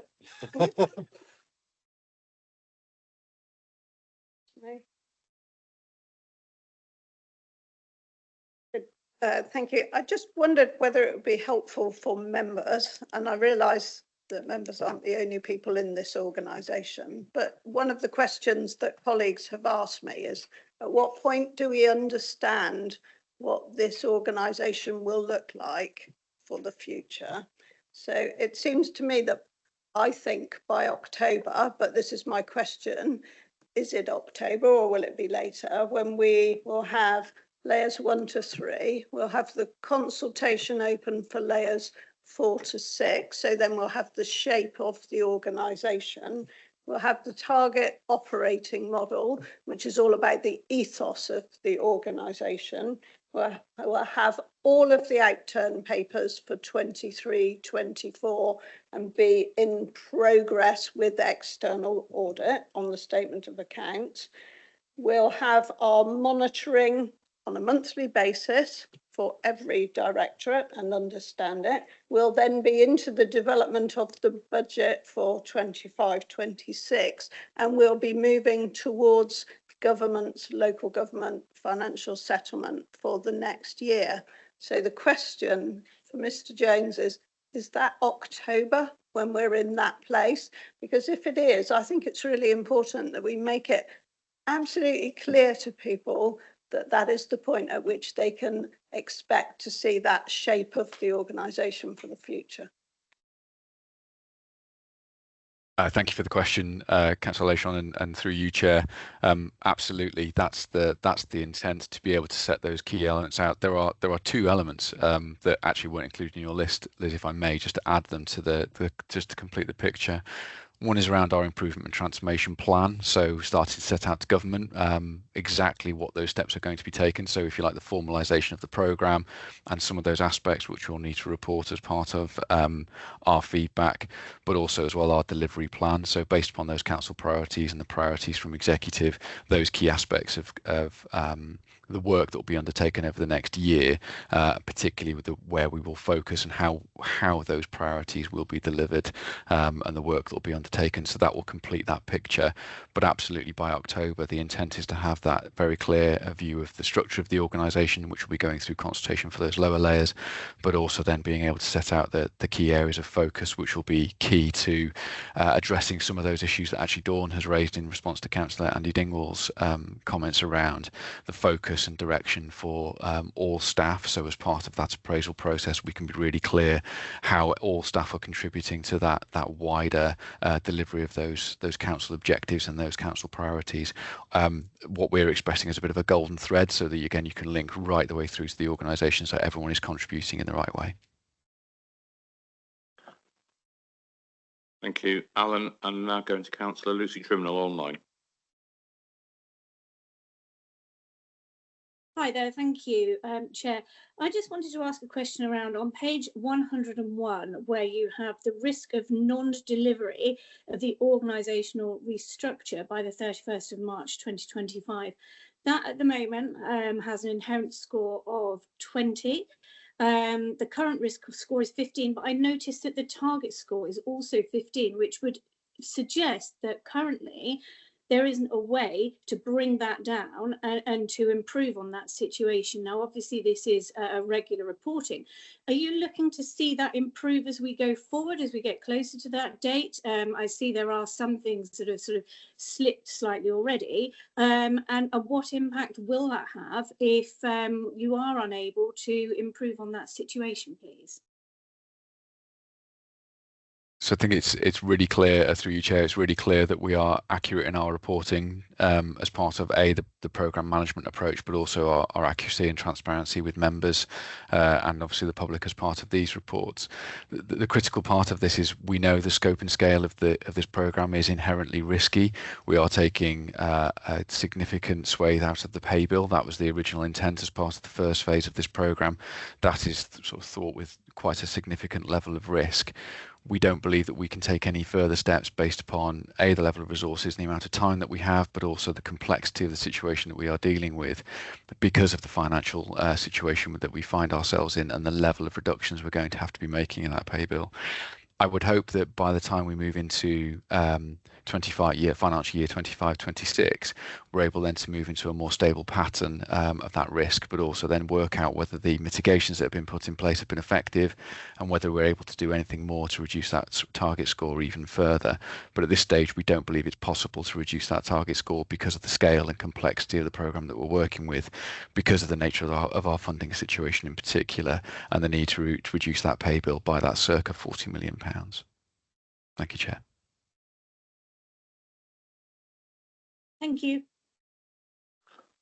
Okay, I'm not seeing any other comments or questions. That brings us on to the recommendation to consider the update report, which includes progress made since the last update to the executive on the 5th of June, including the timeline and milestones for delivery contained within Appendix A, and the current assessment of programme risks that score 16 or higher, and the status of actions to reduce the identified risk contained within Appendix B. So can I see a proposal for that recommendation, please? Councillor Sarah Wakefield, and seconded by Councillor Liz Lisham. Those in favour, please. Those against, that's clearly carried. Which brings us on to item 9, which is the housing revenue accounts, revenue and capital budget monitoring outturn 23-24. And this is it Liz Lisham or Federica Smith Roberts to introduce? My notes say Liz and my eyes say Fed. Thank you, Chair. Councillor Smith Roberts and I have agreed on this, that Federica will speak first and then I will speak second, if that's acceptable to you. That sounds like a fantastic batting order. Thank you very much. Thank you, Chair. So I'm happy to introduce this report today, which is looking at our HRA revenue and capital outturn for the for the 2023-2024 period. Just as a reminder to everyone, and I know I say this every time I talk about the HRA, but it isn't taxpayers' money, it is our tenants' money, and it is around us operating the social housing that we have, which is just over 10,000 homes, and we do that via 2 routes. We've got an in-house service, which was particularly in the west, and in the north we have Homes in Sedgemoor running it through an arm's length management organisation. I feel that we have good news here coming forward in relation to the HRA and the fact that we do have an underspend. That is, however, made up of a mixture of overspends and underspends, which you will see highlighted within the report. Two, I would say particularly to highlight is that we are seeing over it becomes when we're looking at repairs and maintenance, that is particularly around an increase in demand, making sure that we have fit for purpose homes, the fact that some of those properties when they are returned to us do come back in poor quality, but we do have mitigations that we're looking to put in place in that through a Leave Well scheme, and we have just got, as we're seeing across the construction industry, an inflation in the cost of materials that we've seen over the past couple of years post-Brexit and through the COVID era. The other interesting point to note, which I did find really interesting and double asked for the figures to be double checked on this, is actually in relation to the amount of right to buys that we've had over that period. We've seen significantly less this year, with I believe 17 compared to an average of 55, I want to say off the top of my head, and that obviously impacts the HRA, I guess from a positive perspective, in the fact that we aren't losing homes, and we then don't, you know, on a one-to-one replacement where we only get 40% of the money back to spend, it does have a significant benefit to us when we don't lose all the houses through the right to buy mechanism. There's lots of information in the report. I'm really grateful to Kerry and the team for putting this together for us, at bringing those two different ways of running the HRA together and then doing one joined up report here for us. Very grateful for the time spent on that, and my thanks go to the team. And open to any questions on the HRA, but I will hand over to Liz, because we need to see the HRA within the wider context of the council finances. Thank you, and thank you, Chair. I just wanted to make the point, I owe colleagues the apology that we don't yet have the complete set of outturn papers, so we were hoping that they would go to scrutiny and then come to this executive. I agreed that they would, the revenue and the capital outturn papers would wait until September because of the challenges of closing down the accounts after the first year of Microsoft Dynamics. And colleagues will know already that we have seen a significant improvement in outturn. So we have gone from a very significant overspend earlier in the year to a small, with 1.6 million in this context being a small underspend. Although figures may change in either direction, we are not expecting any significant change. We'll also move next month to budget monitoring, so apologies that we're not there this month, although we do have a very long agenda today, so I won't apologise too much. The improvement in our position, both in outturn and in budget monitoring, we can see that that has proved that the painful decisions and the work of the control boards has been effective. We will also see next month that we remain very concerned about our children's budget, and that is in line with so many councils across this country. So I will always defer to Federica on HRA with her previous experience at a district council, where I was in a district council where housing stock was sold many years ago. So I don't have anything else to add, Chair, and I'm sure others will be much better suited to taking questions. Thank you. Thank you. Looking round for questions or comments, go to Fran Smith first. Thank you, Chair. I also noticed that there was a lower level of purchases through right to buy. Now, I just wanted to know how that will impact on some of the future development, because some of the right to buy receipts, obviously we do keep 40% and we do have longer to use them, but if we're getting less in, my understanding is that had been calculated for some of the future developments. So how much of an impact will that have for the current developments and anything that's in the pipeline? Thank you.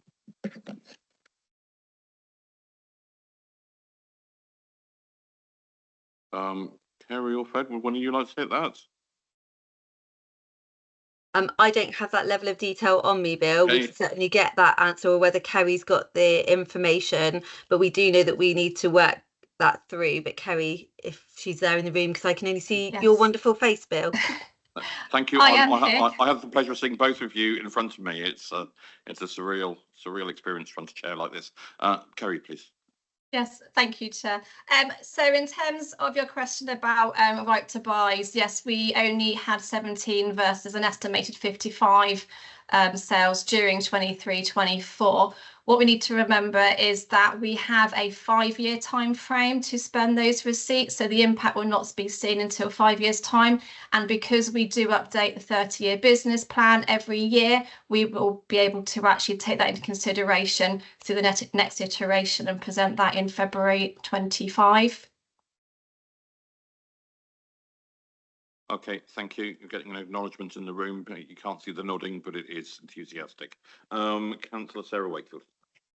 Yes, thank you. This is generally a very pleasing report. I just wanted to ask a question, and it may be because I haven't read it properly, but there's a capital programme underspend, and I wanted to know whether those were savings or delays, really. And I also note that the depreciation has helped, I think, with the figures. So I just wanted a bit more explanation about that, really.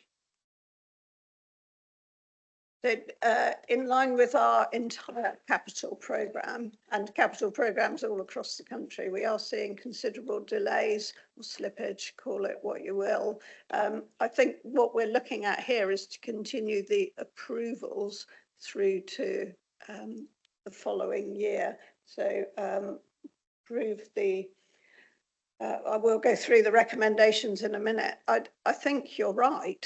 And I think if you speak to anybody in construction or development at the minute, they will all tell you exactly the same thing, that there have been very significant delays over the last, not just year, but 2 years. Thank you.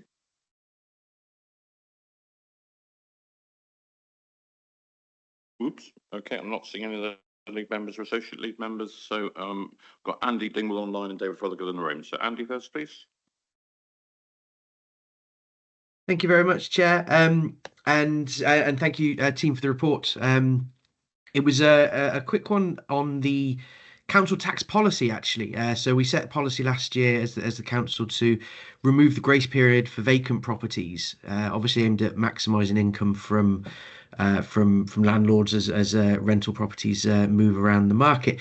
But it does appear to have had an impact on the HRA to the tune of about £280,000. So. Three kind of questions here. Given that it was the impact of the council's own decision and policy, why wasn't this properly budgeted for in the HRA budget setting process?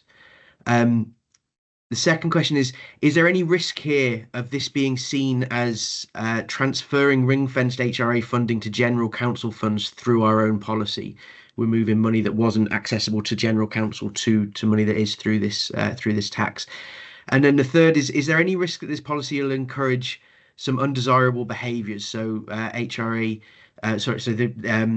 housing teams moving in inappropriate tenants to maybe unready homes in order to avoid spending too much on council tax.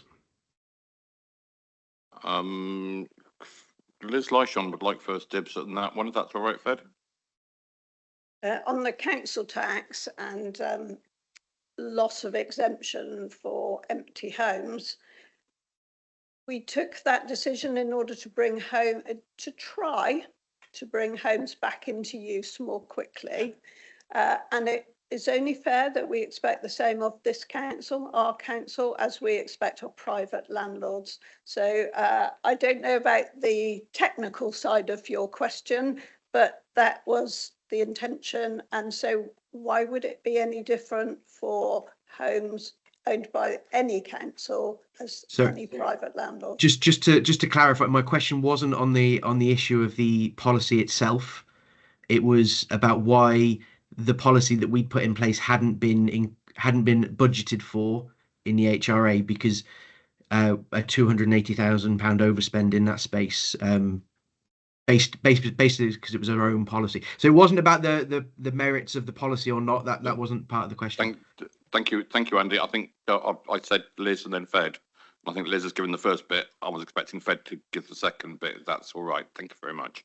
I was actually going to ask Kerry to come in on that technical element with relating to the budgeting. We do know that we are seeing our void times, as an example, increase, Andy. In relation to your point relating on would we move people in when a home's not ready? No, we're there to move people into homes that are ready for them, because we're talking about houses and vulnerable people, and we want them to be given out in lettable standard and look to always hit that mark. That is overseen not just by us as the executive, but by our strategic tenants groups, both within the ARMO and in the in-house service, and so they hold us up to the high regard, and also so that we meet all the different housing legislation that we need to meet when it comes to having, giving people a good quality of life. But I don't know, Kerry, do you have like the technical answer in relation to the budget? Yes, thank you. So to answer your question, first part is, yes, we did budget for council tax for void properties. Unfortunately, our budget estimate was not sufficient enough. It is something that I will be looking at again in the next couple of months when setting the budget for 25-26. In terms of question 2, in terms of is there a risk of kind of cross subsidy? No, it is a legitimate charge. So because we own the properties and it is our responsibility as a landlord to cover the council tax for void timeframes. So no, it's not cross subsidy.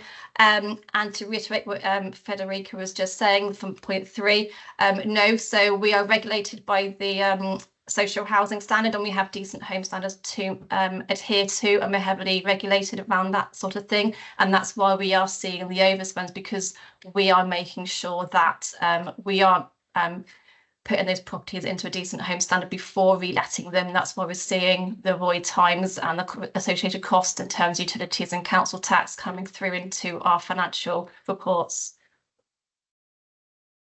Okay, did you want to come back, Andy? Yeah, just briefly, thank you so much, everyone, for those answers. It makes complete sense. I just wanted to pick up on that point about the budgeting. You're taking into account for next year's budget. Does that mean we'd expect to see a similar overspend in that budget line for the 24-25 year budget? So that's being investigated at the moment as part of the Q1 process, and trying to gather more information about what that would look like. So you may see that in Q1 or Q2, depending on how much information we can find at this point in time. Okay, thank you so much. Thank you for your questions, Andy. And David Fothergill. Thank you very much, Chair. So my question relates to the underspend of the 810,000. And we heard at a previous meeting that we currently have 500 homes that are below living standard. And we heard at another meeting that there's 30 children living in some of those homes.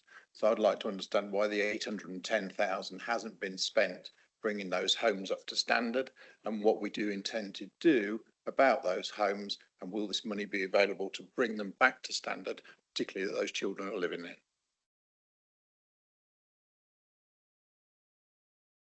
Okay, Fed, do you want to take that one?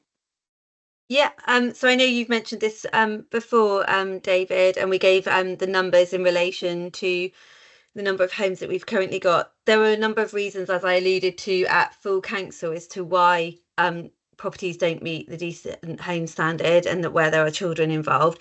Some of that can be small issues, or like loft insulation as an example, or some of them can be slightly bigger. We are working through those. We've got a priority list to make that happen. I haven't got Ian here, I don't think he's in the room from what I can see, who oversees maintenance from the in-house service, also Homes in Sedgemoor here either, to give you an overview. But what I think I can do is get an update, a written response, so that you can see how we're prioritising that. Some of it is also around people giving us access to make those changes, because not all people do want those changes to take place. That may only be a minority, but it is also something that we need to bear in mind. But I will get a further update for you and sent out to all councillors as to how we're tackling that, because we've got the budget available to do it, and we're working the way through that process.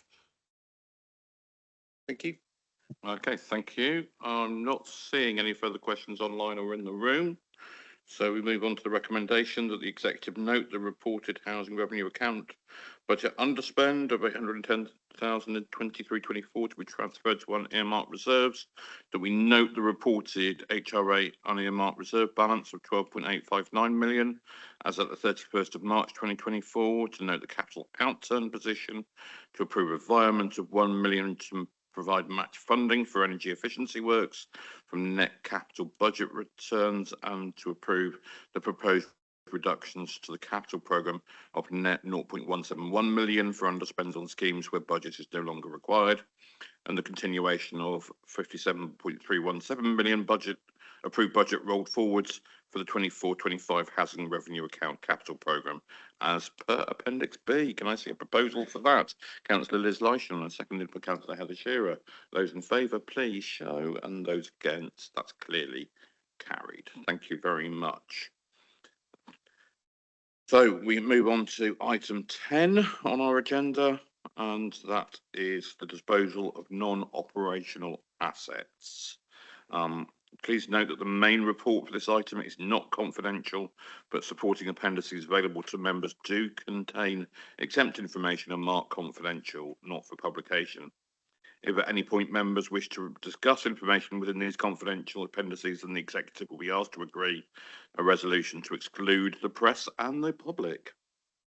Okay. So can I ask Councillor Ros Wyke, please, to introduce the item and highlight any key points, and then I believe Jason and Ollie are supporting. Thank you very much indeed. Good morning, everyone. I think you need to look at this report in the context of our financial situation and the capitalisation directive, which you'll no doubt hear more from the finance staff and cancellation.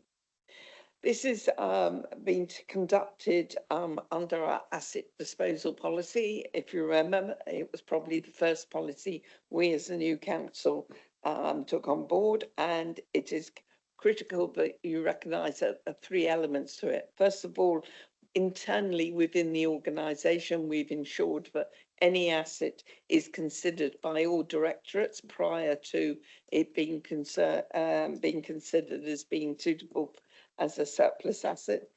Secondly, there are no surprises on this. The policy's been adhered to. Both ward members, parish, town and city councils, where appropriate, have been informed.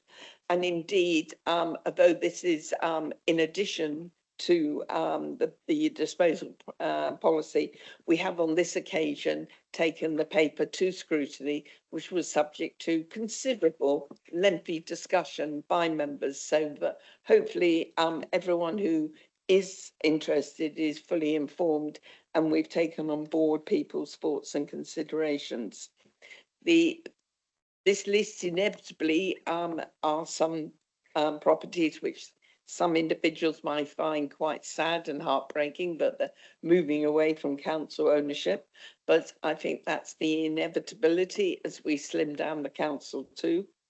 In addition, we're in a programme of office rationalisation, making sure that any surplus assets in that area are also considered for disposal. We need to, as a council, realise money to support both in-year and further year activity. And we're being very measured and considered as to how we do this. And you'll see on the paper ways and means we're going to dispose, whether it's by auction or otherwise.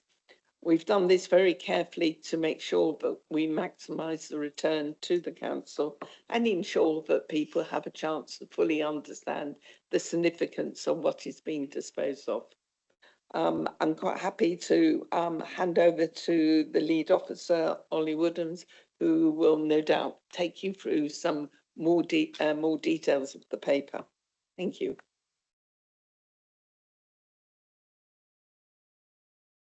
Thank you, Councillor Wyke. I think this the detail of this report has been quite well covered, so I'm not proposing to go through in detail in the interest of time, and in anticipation that there may be further questions. Probably just two areas that I would highlight.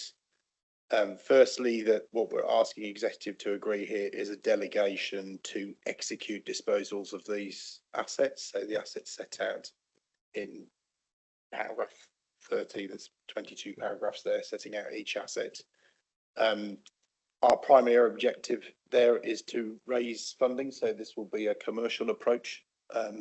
That's not to say that we won't seek to look after our wider interests where appropriate in those sales, but that's really what we're asking you to agree. That delegation is to myself in consultation with Councillor Wyke and the head of legal. The confidential appendix sets out and the paragraphs set out detail for each of the assets about what that approach is likely to be, but that may vary. This is a commercial process and in a dynamic situation, and we will keep Councillor Wyke informed and consult with her on behalf of executive there.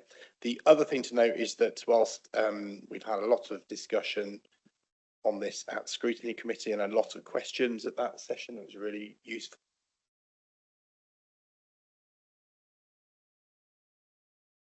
back into the team from a number of parish councils. So I just wanted to highlight 3 points that have been made for executive. Although the formal public questions haven't come through, these have we've been asked to just note these points. So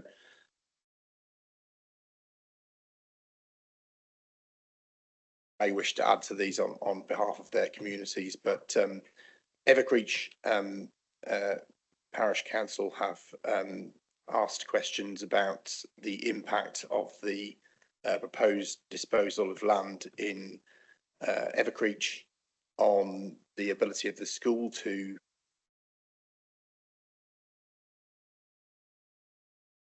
the potential expansion of the primary school. So we believe that we can provide assurance on that point to Evercreech Parish Council, but that's coming quite late in the day. So I just highlight that to executive.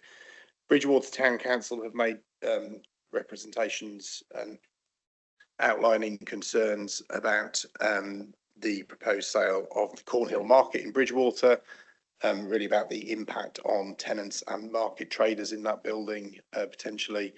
They've also suggested that we might want to consider transferring that asset to Bridgwater Town Council at a sort of peppercorn value. That's quite a valuable asset, and that isn't something we do with a commercial approach I've described, but I bring that point to executive in case you wish to discuss it. And then finally, we've had a conversation with the local members from Dulverton on the proposed disposal of Barnes Close industrial units. Really, there, I believe that the principal concern was seeking assurance that we protect employment use, and that will be protected through a covenant there. So I think we've dealt with some of those through the correspondence, but I just wanted to bring that detail out because it's come quite late in the course of our consultation. And I think I've nothing further to add. Okay, thank you, Ros, and thank you, Ollie. Councillor Sarah Wakefield in the room first. Thank you, and thank you for this report and also for all the background discussion that we've had about it at scrutiny and other fora. I just want to say the clue's in the name here, disposable of non-operational assets. I think people need to understand that we're not using these assets ourselves, and a decision has been made that we do not need to keep them for future use. And I, for one, am also saddened that this is the way the councils have to work now. But what people need to understand, of course, is that these assets cost us money. They may bring in rent, but at times they are empty. They are sometimes elderly old buildings that need a lot of work doing on them.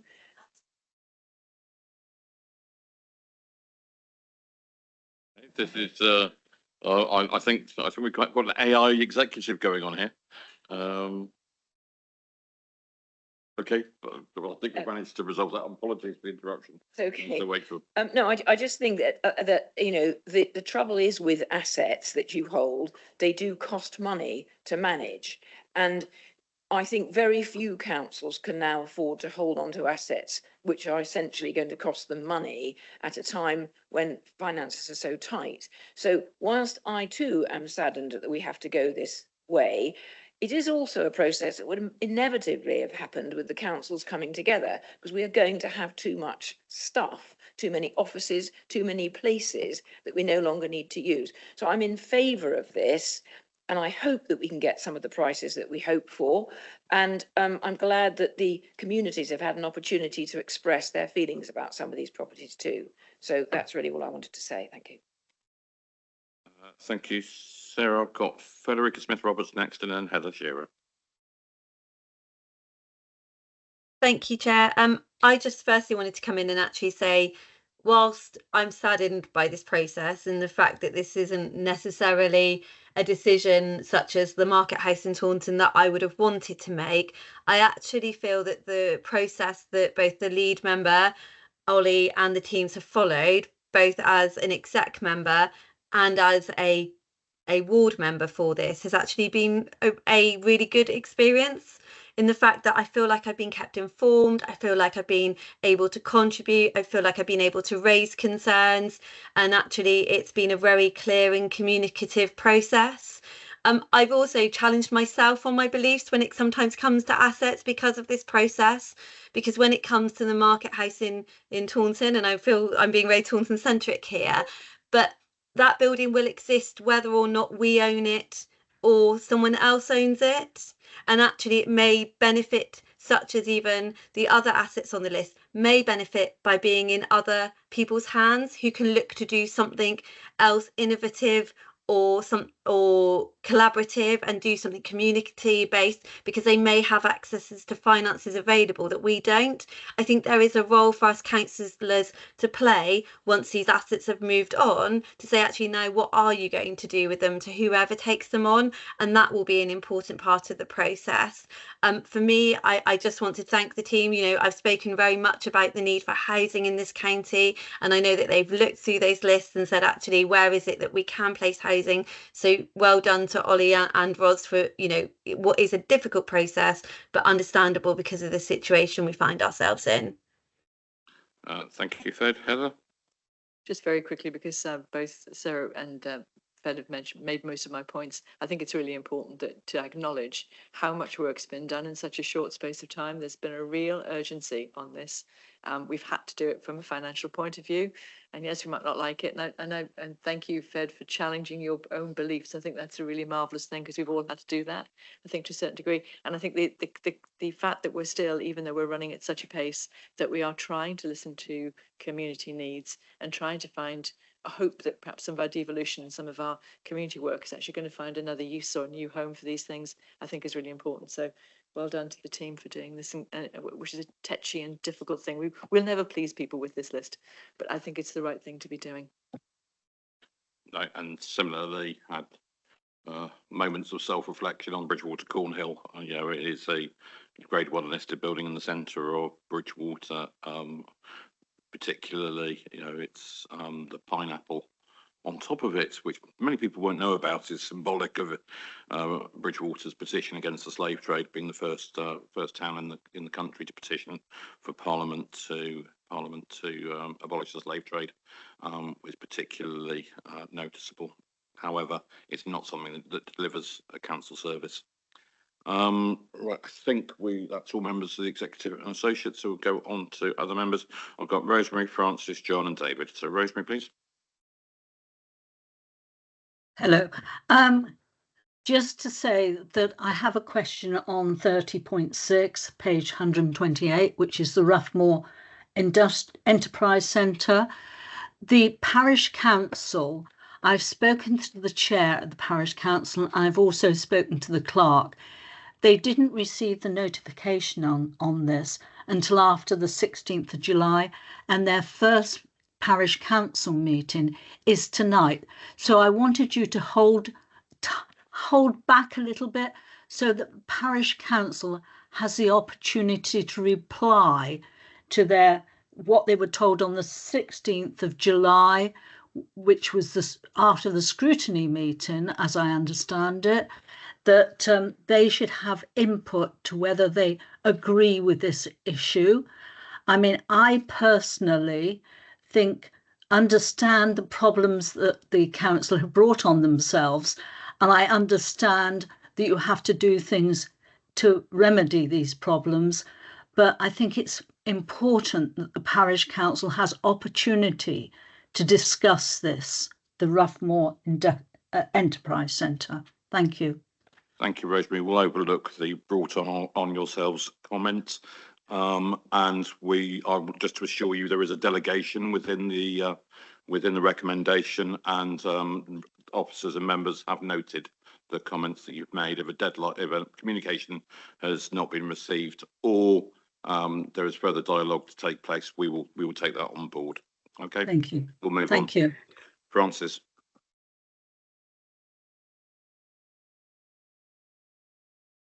Thank you very much, Mr. Chairman. I'm sorry, I will at turning on. I do think I appreciate what's being done. I absolutely appreciate the principle that this council may not be necessarily the right or the best or even a necessary owner of some sites. There is, however, a considerable difference between getting rid of redundant office space of our own and disposing of and safeguarding assets which may be not of strategic interest to this council, but are of very great strategic interest to other people. So I am just a little bit concerned, though I, of course, appreciate paragraph 3, page 123. Key objective is to achieve the best sale prices reasonably obtainable. My belief is that reasonably is the most important word there, because I hope that what will be taken into account is the impact on the community, particularly the economic impact on a community. And I will turn inevitably to paragraph 9 on, I think, page 124. Am I right? It's 124. All disposals will, yes, it is. All disposals will include covenants where appropriate to protect the council so that any future development value will be covered by an overage clause in the transfer. Well, in my colleague Stephen Pugsley's and my discussions with officers on the Barnes Close industrial units in Dulverton, where there is a considerable dearth in the town of any employment land, we were assured that what would be sought was not an overage clause, but a restriction to insist that this should still say stay as industrial land. I would like an assurance that this is what we are going to do in this particular case and not ask for an overage clause. That seems to me a really crucially important matter. And I would be grateful for reassurance on that, because this was what we were told on Friday or Thursday, I think. Thank you. I thought I heard Mr. Woodhams make reference to that in his comments. Maybe you missed them, Ollie. Yeah. So just to confirm, absolutely, there will be a covenant on that sale in that particular case because of the particular circumstances. We don't think that will make any difference to the best consideration duty, so we're very comfortable with that. And I know you've met with Charlie Field and discussed that at length, and you know we're absolutely going to carry that principle out, Councillor Nicholson.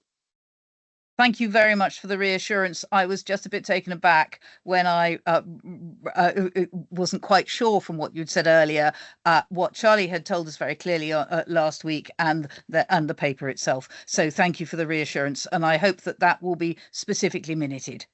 Thank you. Okay, thank you very much. And Councillor John Hunt. Bill, good morning to you. Good morning, everybody. A couple of pieces on pages 130 and 132 of your papers. 30.4 is the Market House in Taunton. Just firstly, that actually is shown as being in the area of Councillor Smith, Roberts and Coles. It is actually in my area and Councillor Ellis's area. So if we could change that, that'd be great. A comment on that one. I'm slightly concerned about the current tenants who are in there. I appreciate one of those is ourselves, but there is another tenant as well. I assume we'll be giving that tenant adequate notice to find alternative location from which to trade their business. And the visitor centre, which is obviously ourselves, I think in conjunction with Taunton Town Council.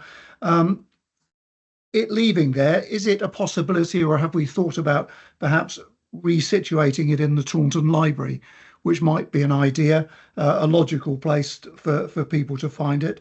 Moving further onwards, 30.4, which is C Block at County Hall. First question is, on the plan, it shows the underground bunkers, those mysteries that they are. Presumably they're part of the sale. It certainly shows that. And I wonder what on earth the idea is there. Any thoughts on what might prospective buyers do with those? And in terms of the actual building itself, I'm very pleased to say that it's for key workers, or that's our suggestion to those possible buyers.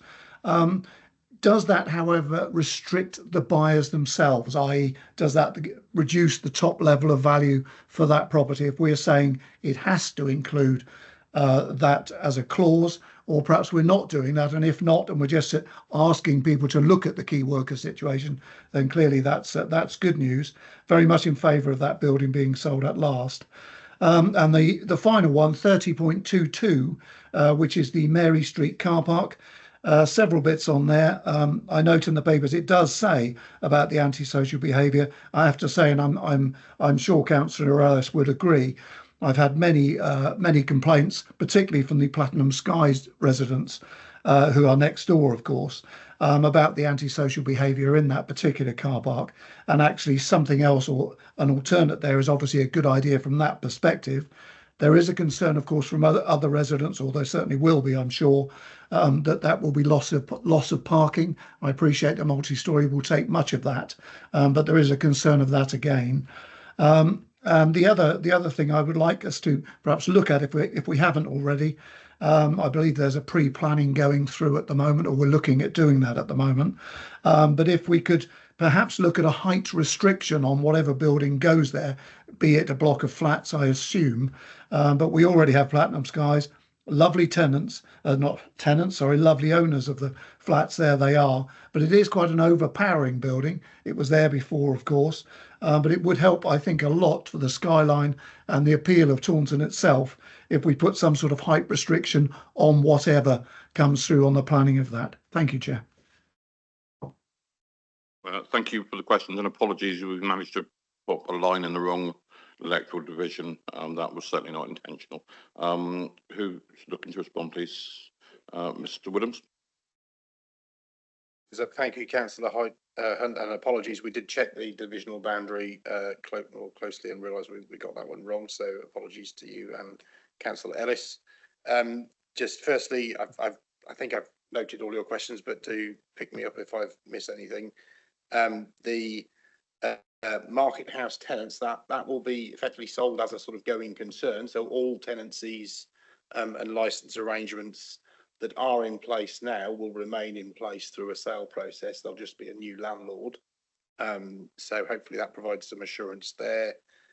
We are in discussions with Taunton Town Council, as the paper notes, about the Tourist Information Centre.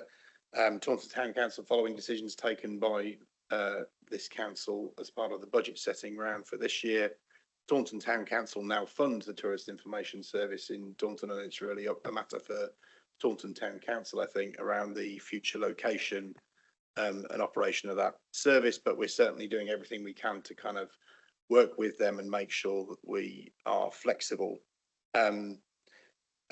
C Block, I'll perhaps pass over to my colleague shortly, pick up the bunker point, because I've never been to the bunker myself and I couldn't really answer that.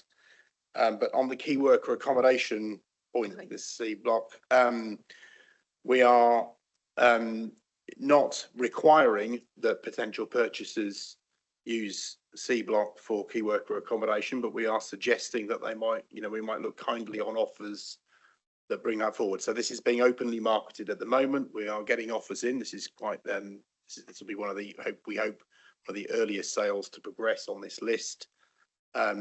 We will have to compare any offers that come forward with proposals for key worker accommodation with any other offers that come forward that don't contain proposals for key worker accommodation, and take a view, as we can do under section 123, as to whether we go for a lower value of sale, because actually the benefit to the public overall of having key worker accommodation so close to Musgrave Hospital in particular is better. And we're very much deep, long conversations on this topic with our partners at NHS Foundation Trust. But it's not, we are also accepting offers that don't contain any key worker accommodation proposals, is sort of the key point. On Mary Street car park, yeah, I think, we're pretty confident that the loss of parking would be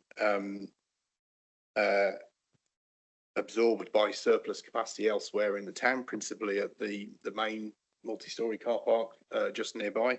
And I think the point about height restrictions is really a matter for planning. It's not for this executive. It's for the planning process to sort of regulate on and cover that. And I will just see if my colleague Charlie has any comments on the bunker. Thank you, Ollie. The bunker, as luck would have it, is half within that to be sold and half without that to be sold. We are minded to take a lease back of that which we are intending to sell, so we can retain use of the whole bunker, which is used as storage facilities. So I trust that clarifies that position, but as ever, always might depend on the purchaser and ultimately. So that's our discussion to be had. Thank you. Thank you, Mr. Woodhams and Mr. Field. I wonder whether there's an opportunity to raise money by offering bunker tours. Bill, can I just quickly come back? Yeah, I've got Councillor Roswike who wants to just come in as well, and then I'll come back to you, John. Okay. Okay. Thank you. Thank you. I just wanted to provide some layman's reassurance on the bunkers. They're not bunkers in any way you would imagine. They are storage rooms, raw concrete, underneath a building with an awful lot of concrete in it. It's not that deep. Any of you who are used to travelling on the or having a house which is early days with a cellar, there's nothing more than that. And I assure you, it has an image which it doesn't really. I was quite disappointed. I just walked in and you're in the bunker and you've all just walked off the slope of the car park. So please be assured, it's not an unreasonable storage area, and hanging on to it is probably a useful thing for the council. Thank you. John, you wanted to come back? Yeah, just really briefly. Thank you for all of your answers. Really good. Pleased that we feel that this parking can be absorbed elsewhere. That was really important. Just a very small part on the back to the visitor centre part of this. This is there our tenant, as it were, in the Market House.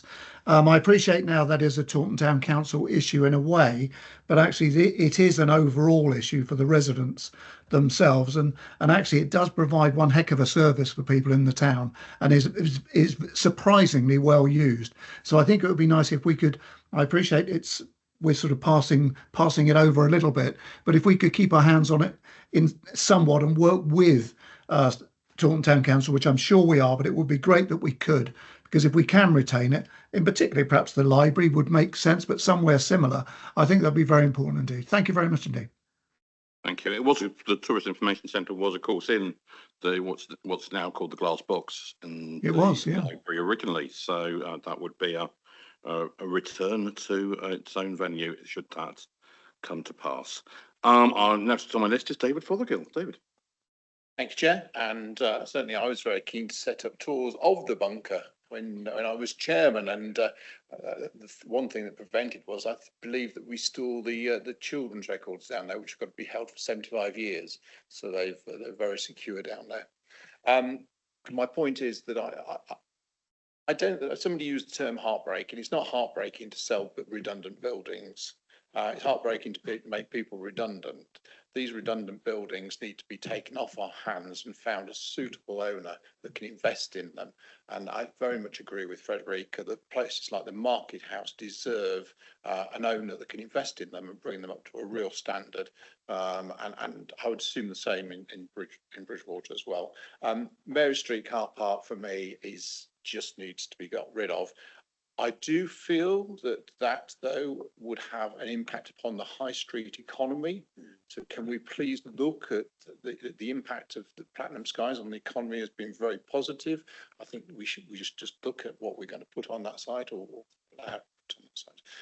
None of that is really relevant for my main question, which is that normally we would have decision papers on each of these. We're about to approve 24 disposals. And for the sake of transparency, please can we just make sure that we have full sight of everything that's going through rather than just delegating it, because people would expect us to dispose of assets with full transparency to members representing them. That's my plea. Okay, I'm not sure there was a question there. There was a plea. We're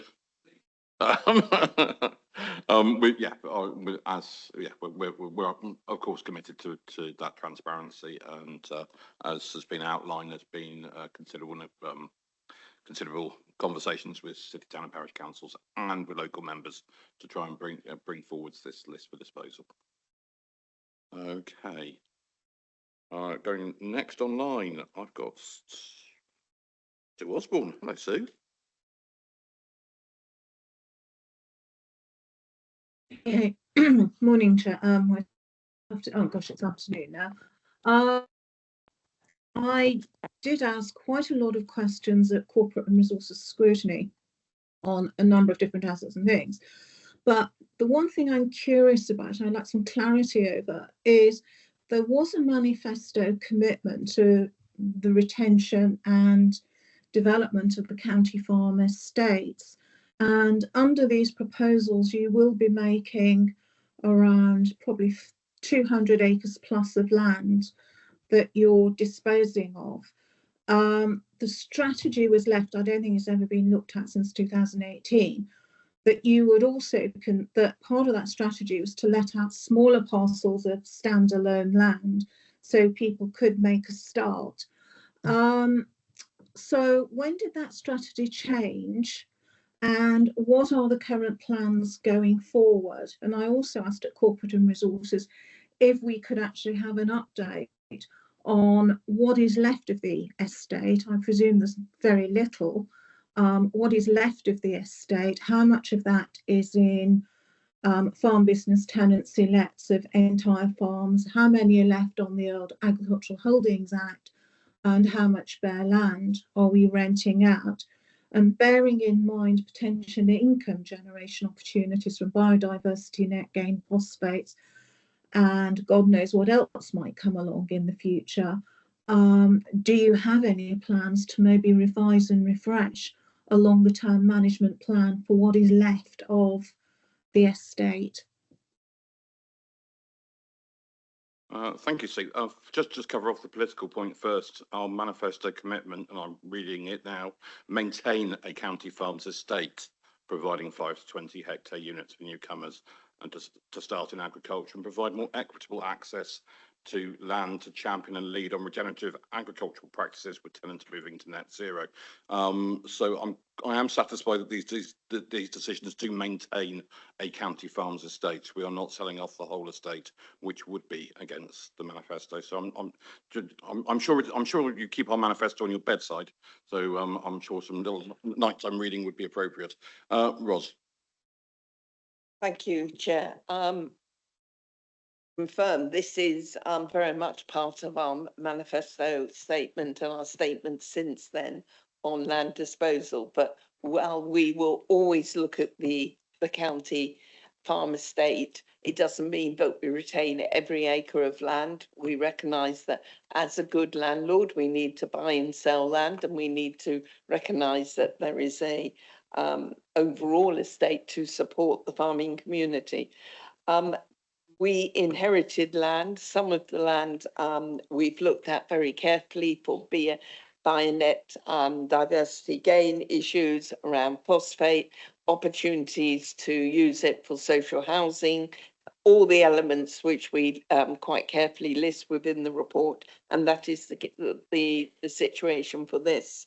Some of the land we inherited where the previous administration had sold the farmhouse and maybe got some Q class planning permissions on barns.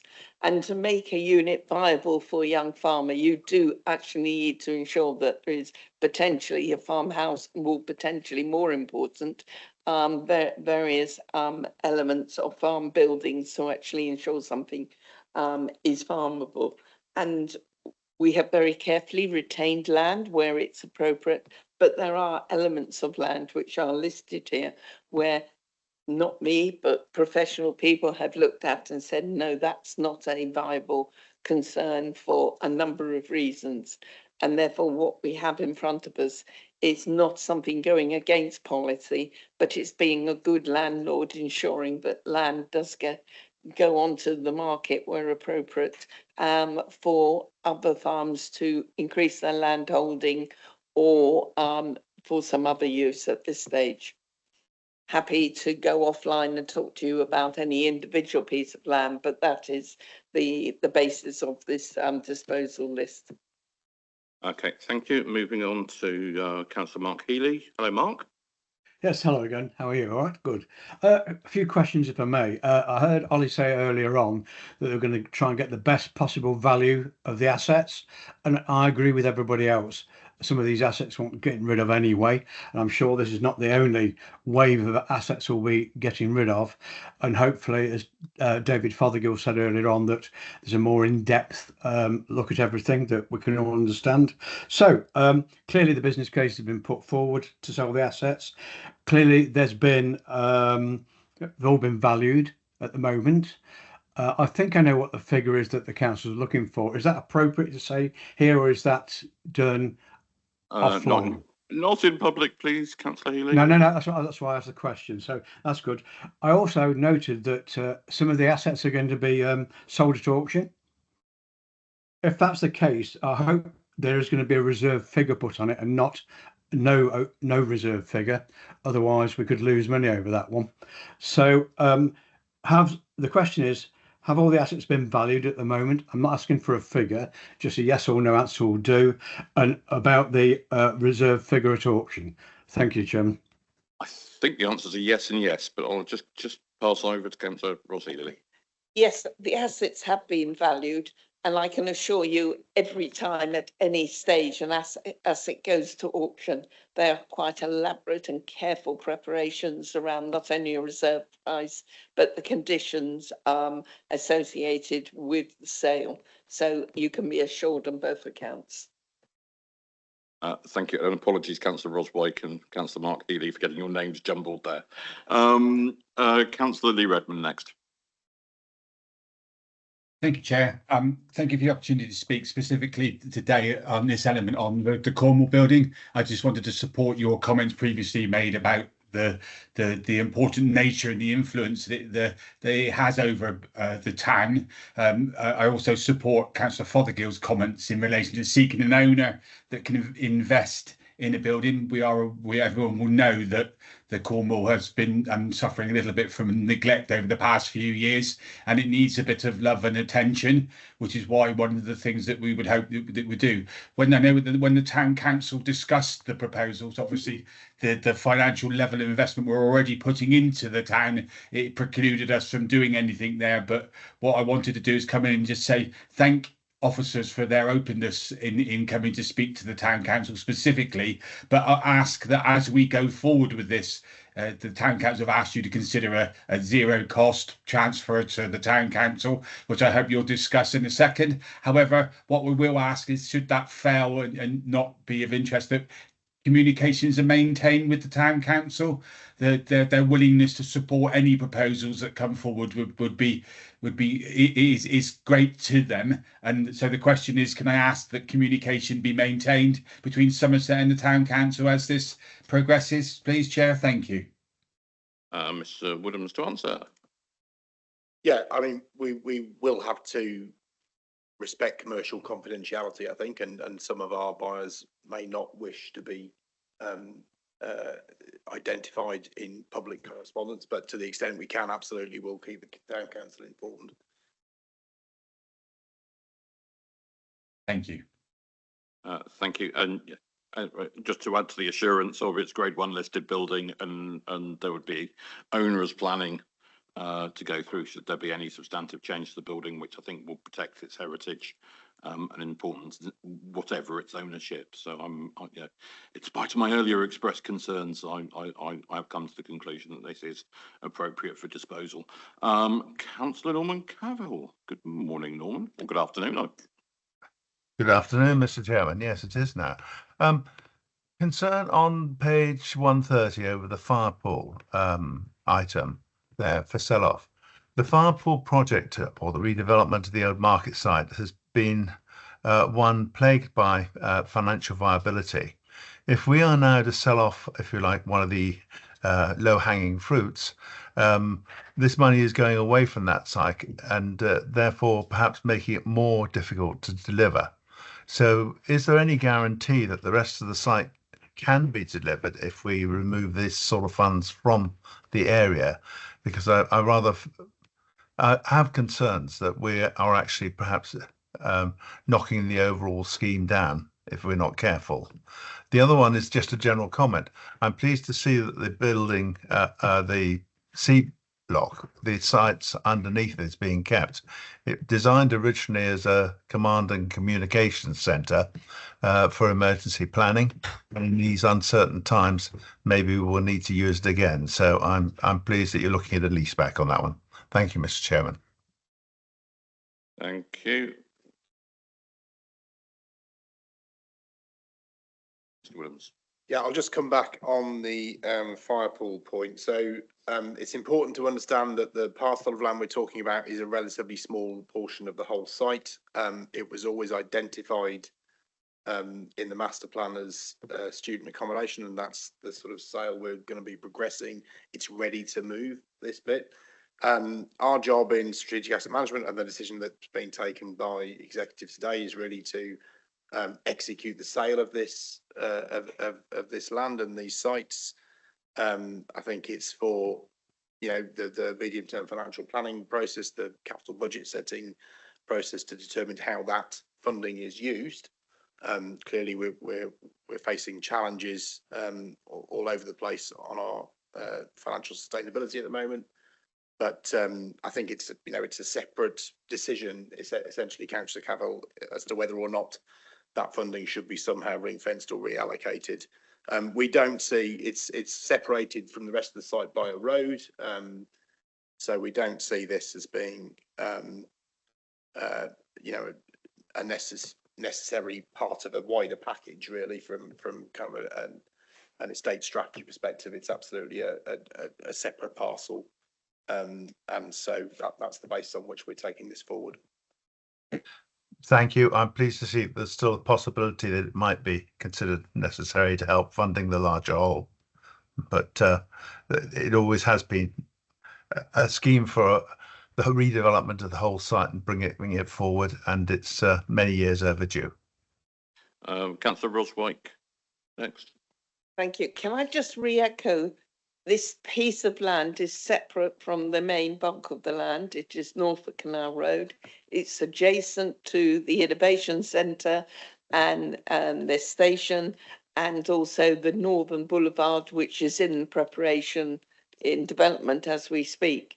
It is in line with the master plan, which is very clearly identifies this piece of land as for a very specific use, and I think it's quite a legitimate way to move forward on this, and inevitably it is separate from Canal Road and therefore doesn't impinge upon the rest of the site. Thank you. And Councillor Whitfield. Yeah, just a point of clarification, actually, following on from other questions that have been asked. As we're going to delegate authority to do this work, which is absolutely fine with me, when will we know about each sale? Will it be reported? How will we find out? Will there be a public? I just want to know how we will know, because I think people will be interested once the sale has gone through. Presumably we can then announce it, but just wanted to know. Quite happy to confirm that we will be making it known through the executive, and I'm happy to report it formally back through a meeting, as well as no doubt there'll be a press release on the subject too. Okay, thank you.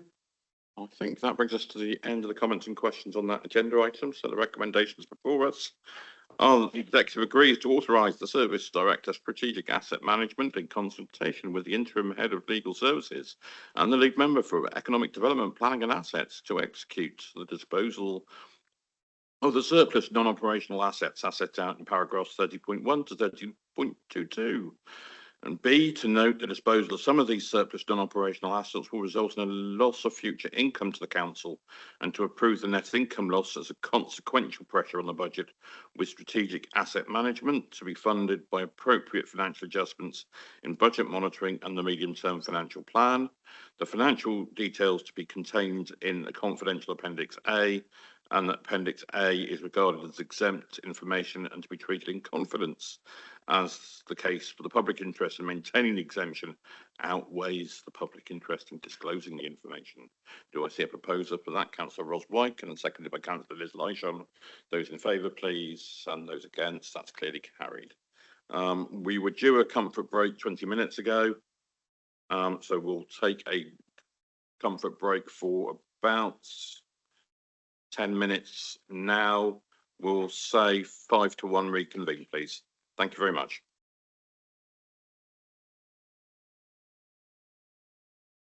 Right, okay, we're now back in the room and back in session. So we're on item 11. So just to remind colleagues that the main report of this item is not confidential. They were supporting appendices available to members contain exempt information and therefore marked confidential and not for publication. At any point, if members wish to discuss information in these confidential appendices, then the executive will need to pass a resolution to go into private session, excluding the press and the public. Okay, so can I introduce the item with Mr. Paul Skuse? Or is it not? No, Liz wants to go first.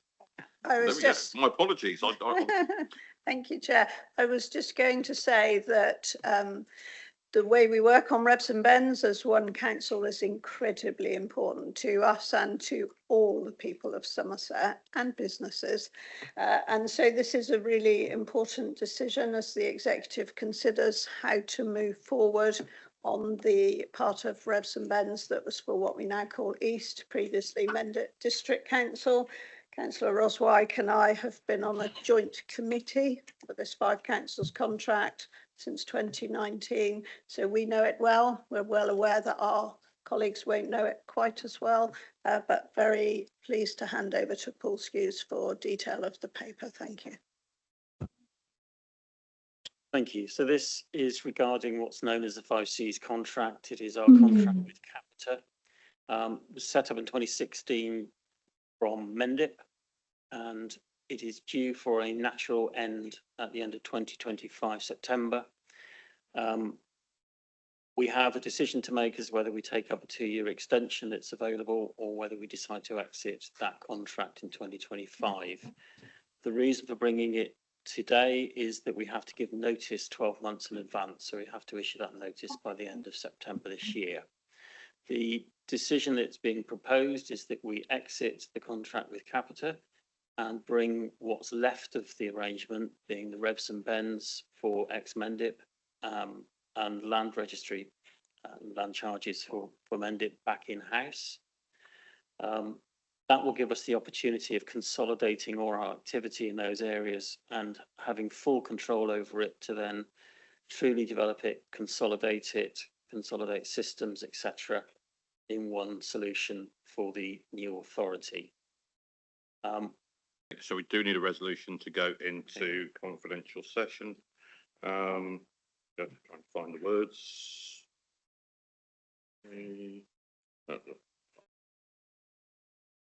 Well, that's not no. So proposing to pass a resolution in accordance with Regulation 4 with the local authorities, executive arrangements, meetings and access to information, England Regulation 2012, that the press and public be excluded from the meeting until considerations of those parts of the agenda item which relate to exempt information on the grounds it is likely, in view of the nature of the business to be transacted, or the nature of the proceedings, that members of the press and public were present there would be disclosure to them of exempt information. Do I have a proposer for that, please? Proposed Councillor Lishon, seconded Councillor Wilkins. Those in favour, those against, please remove the press and public.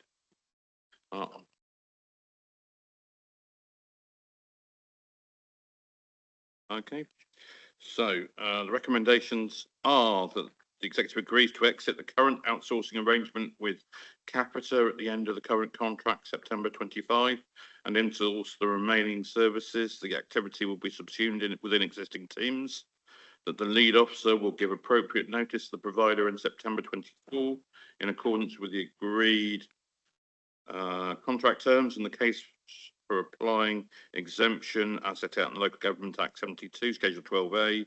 is we treat Appendix 2 in confidence, as it contains commercially sensitive information, and the case of the public interest in maintaining the exemption outweighs the public interest in disclosing that information.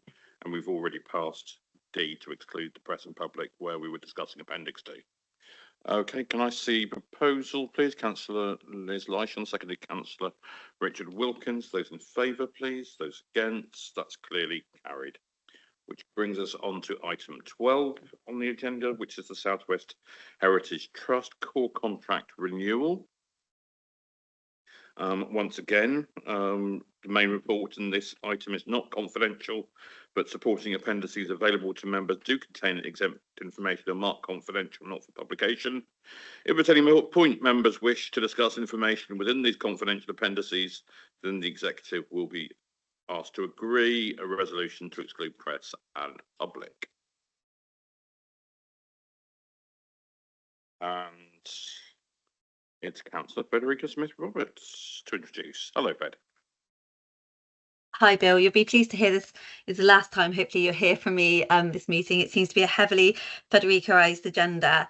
But I do have great pleasure in bringing this report forward and the decision that sits before us today. Earlier on, we spoke about the value that culture plays within Somerset by putting the cultural strategy through an executive. And our Heritage Trust and what we do in relation to our statutory heritage services, but wider heritage, is a key part of what makes up the fabric of our county. You will see in the recommendations what we are proposing in relation to renewing our contract arrangements with the South West Heritage Trust and the brilliant annual report that they have put forward here as to the work that they've done in the past year to do the work in relation to our museums, but also our heritage and open spaces around education and allowing lots of different demographics of society access all manners of different objects and articles that look to enrich their lives. And I know I talk from personal experience of having attended many of these events, but also my children having the opportunity to both go to the Rural Life Museum, Taunton Museum and the Brick and Tile Museum because of the work that they do through the education sector. The report is saying that we will do the value of the contract is going to be 1.5 million per annum. There is a reduction in that financial arrangement with the Heritage Trust. So it is about us being open, honest and transparent here because of the financial pressures that we have faced as a council and our budget setting process that went through in February, that there is that reduction. We have a strong partnership with SWHT. I believe Sam is in the room there with you now and previously with his predecessor, Tom. We know that there will be challenges because of the financial decisions that we make and by that reduction in the contract, but we are keen to work in partnership and both evolve that relationship as we move forward, and those are always positive conversations despite those challenges. We also know that having no contract indexation uplift will also look to be a challenging position with the SWHT, but there is, you know, as I've alluded to before, that strong working relationship that has been developed over recent years and even in recent months as we look to move forward as to our position, we will continue to keep those communication lines open. Do need to make you aware that because of what we're looking to do, we do need to publish something called a voluntary ex-annite transparency notice, so that because of the legal arrangements as to how we're looking to procure and renew this, renew this contract. So just making everyone aware of that position. And I also ultimately want to thank Gavin Fear and Liz Dawson and the culture team for all the work that they have done in relation to this. It's not been an easy task, but it does demonstrate that us as a council continue to value the statutory services that we have to provide, but the work that South West Heritage Trust do for us and continue to do for us, subject to the decision that we make today, and how we are a better county for valuing the heritage that we have and continue to educate both children and our residents from it. Thank you, Fed. First of all, formally for the minutes, can we note that Councillor Ros White has left the room but not the building. And can I welcome Sam Astle from Heritage Trust to the room? And Liz or Sam, are we going to go? Oh, you can flip a coin if you like. Okay, so I'll introduce Sam very shortly, but I think Federica covered most points. It was just to say that the Heritage Collection, the Heritage Service was actually devolved in 2014, and South West Heritage Trust have been running this service very proficiently since 2014. And what we are proposing is, because we've got leases that end sort of 2044, 2056, that we're ensuring that the arrangements for the contractual agreements are concurrent with the leases. So we've worked really hard with the South West Heritage Trust through this past year through the financial emergency. And as Federica's pointed out, we've made savings. We're also very aware of South West Heritage Trust financial circumstances as well. The current funding agreement ends in October 2024, so it's really important that we get this solution in place for them. And I'll pass across now to the CEO for South West Heritage Trust, Sam. Thank you, Chair. For over a decade, the Trust partnership with Somerset Council has been a nationally recognised success. It's ensured the county's heritage is properly managed and has enabled the Trust to make a positive impact on Somerset's economy and community well-being. The Trust welcomes the opportunity to strengthen this long-term relationship with the Council through a 20-year agreement. There will be a need to work closely with Somerset Council on the detail, particularly in relation to property issues and service provision overall. We are committed to providing a strong return on investment and playing a role in the county's future, as well as caring for its remarkable heritage. Thank you. Thank you. I'm looking around for comments and questions from league members or associate league members first. Heather. Thank you so much, and thank you for coming along and putting this all together so well. I think it's a brilliant set of papers, so I really appreciate that. It was only a very quick question about there's mention in the main report about the scrutiny, any scrutiny comments coming via a supplementary update, and I didn't know if there was one. Forgive me if I was cloth-eared and didn't hear you say it. I'm not aware of one. No, what's this? So there were none received. I've just had confirmation from the lead officer, Gavin Fear, that none have been received. Thank you very much. Okay, Councillor Wakefield. I'm just having a look at the risks that are set out, and it says that the building repair maintenance liabilities are with the Heritage Trust currently by separate arrangement. They're capped, with Somerset Council absorbing a significant proportion of building repairs cost, which I'm sure I can understand why that's happened, but I'm not clear from this. Is that intended to go forward like that we'll still underwrite some of those repairs? Because I mean, you can't change a lease in the middle of it anyway, and I think some of the leases go on for some time. But that is a risk for the council, because these buildings are often very expensive to maintain. So I just wondered if there any changes were proposed to that, and it's outlined as a risk. I just don't know whether anything can be changed on that. Liz? So we've had open and frank conversations with our colleagues in strategic assets and also with the South West Heritage Trust. So we're all aware of our current financial emergency, but also South West Heritage Trust financial circumstances. So we're working to resolve that in an appropriate fashion and with an appropriate timescale. So we've delegated authority from this meeting to then work through what those arrangements look like. Thank you. Liz? Thank you, Chad. I just wanted to make the point that we do understand that it will be a challenging years ahead for the South West Heritage Trust. If there's a good reason to have a long agenda on an August day, it is the cultural strategy and this paper too, as well as other papers. But we do understand that it will be a challenging time and that the trust will have to work differently, and the trustees and all the people who work for the trust will have to absolutely pull together in a way that one sees in the arts all the time and in many other sectors at the moment. But I just wanted to say how important this is to Somerset. If we don't look after our heritage and our history and those special places, those special buildings, and if we lose that cultural legacy, of our county, then we are failing. So I'm really delighted that we do have this paper here today and that it is in good time before October this year. Thank you. Okay, not seeing any other league members or associates indicating, so move to David, please. Thank you, Chair. I spoke earlier about South West Heritage Trust. I think that they are a jewel that just keeps shining, really, and somebody that enjoys going to the Rural Life Museum and all the exhibitions that are on at the main museum. And if any of you saw the recent destruction of Pompeii, the setting of it was just stunning. So I think that they provide an amazing service, and I think it is. It's a classic way of how councils can look in a new way of providing additional funding into their services. But I do worry for them.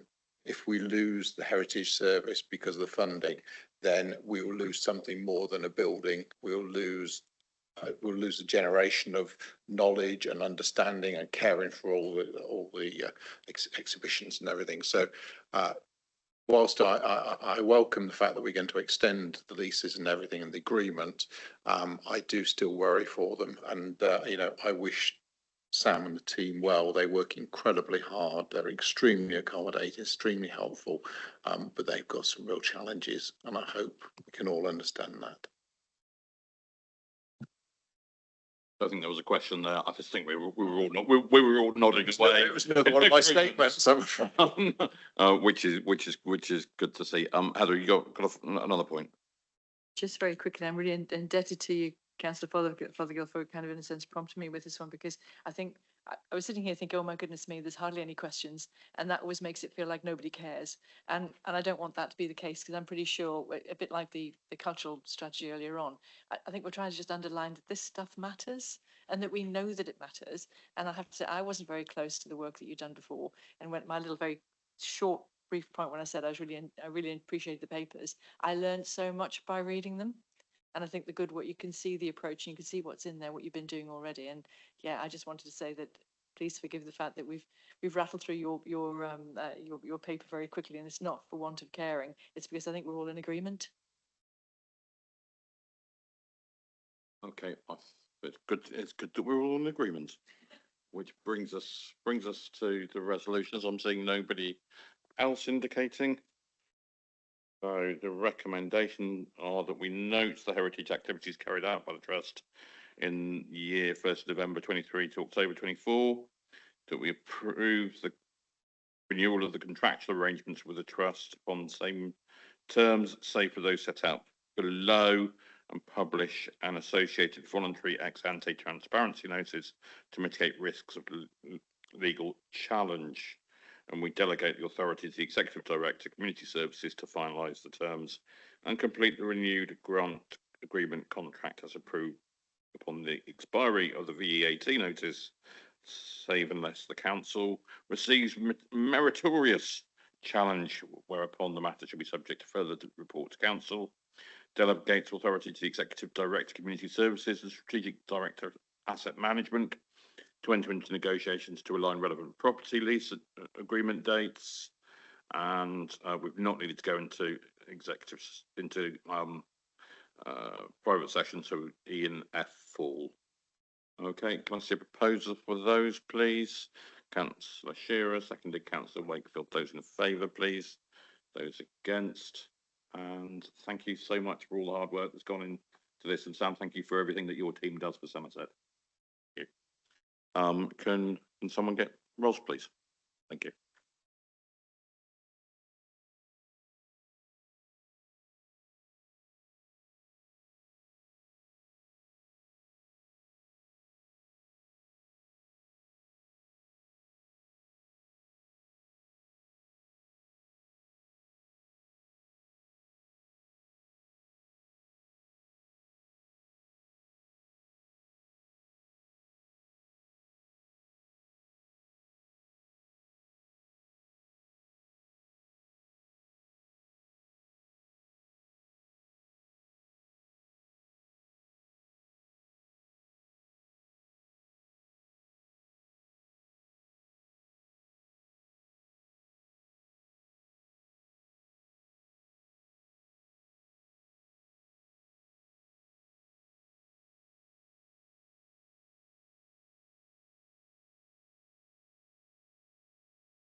Welcome back, Ros. Thank you very much. We're moving on to item 13 on our agenda, which is the A38 Bridgewater Northern Corridor Dunball Junction Delivery Contract Award and reallocations of funds within the LUF programme. And just to note that the main report for this item is not confidential, but supporting appendices do contain exempt information and they are marked confidential, not for publication. If members wish to discuss those, please inform us so that we can go into confidential session, excluding the press and public. So moving on, Councillor Richard Wilkins to introduce the item. Hello, yeah, this is a paper that will enable us to sign contracts for the delivery for works at the Dunball roundabout and across the A38 MRN.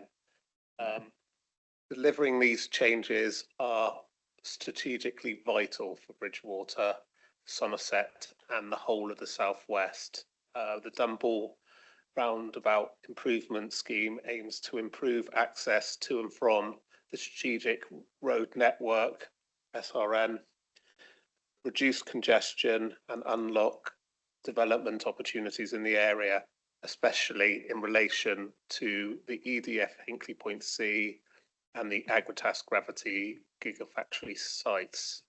It's also worth noting it's a huge link for the A38, the A39 and the M5. So clearly very important. The decision will also rescope the Cannon Cross Rivals roundabout section of the scheme. This will enable a de-risking of the project from financial pressures. It will also fit better with the current direction of Somerset's travel strategy. Our officer team has worked tirelessly to bring this forward. And I will hand over to Sunita Mills and Joe Patterson to further explain the project. Many thanks, Councillor Wilkins. As you're aware from the decision paper, we're seeking approval for a number of decisions relating to the programme of works in Bridgewater funded by the Levelling Up Fund. We're seeking to award the contract for the delivery of the Dunball Roundabout Improvement Scheme.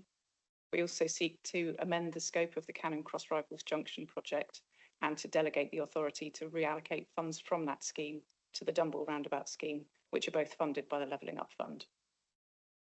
I just want to highlight the cost challenges and the funding packages for the schemes and highlight the risks, particularly around the Cross Rivals project, which has led to this request to descope. So firstly, the risks. Since the Levelling Up funding was awarded, the programme has faced inflationary cost increases for both projects. The project team, senior officers and the lead member have concluded that we do not have funding to deliver both the projects as they were originally proposed. In addition, there are also significant project risks for the Cross Rivals scheme around the substantial land acquisition required, which had a forecast cost of around £2.5 million.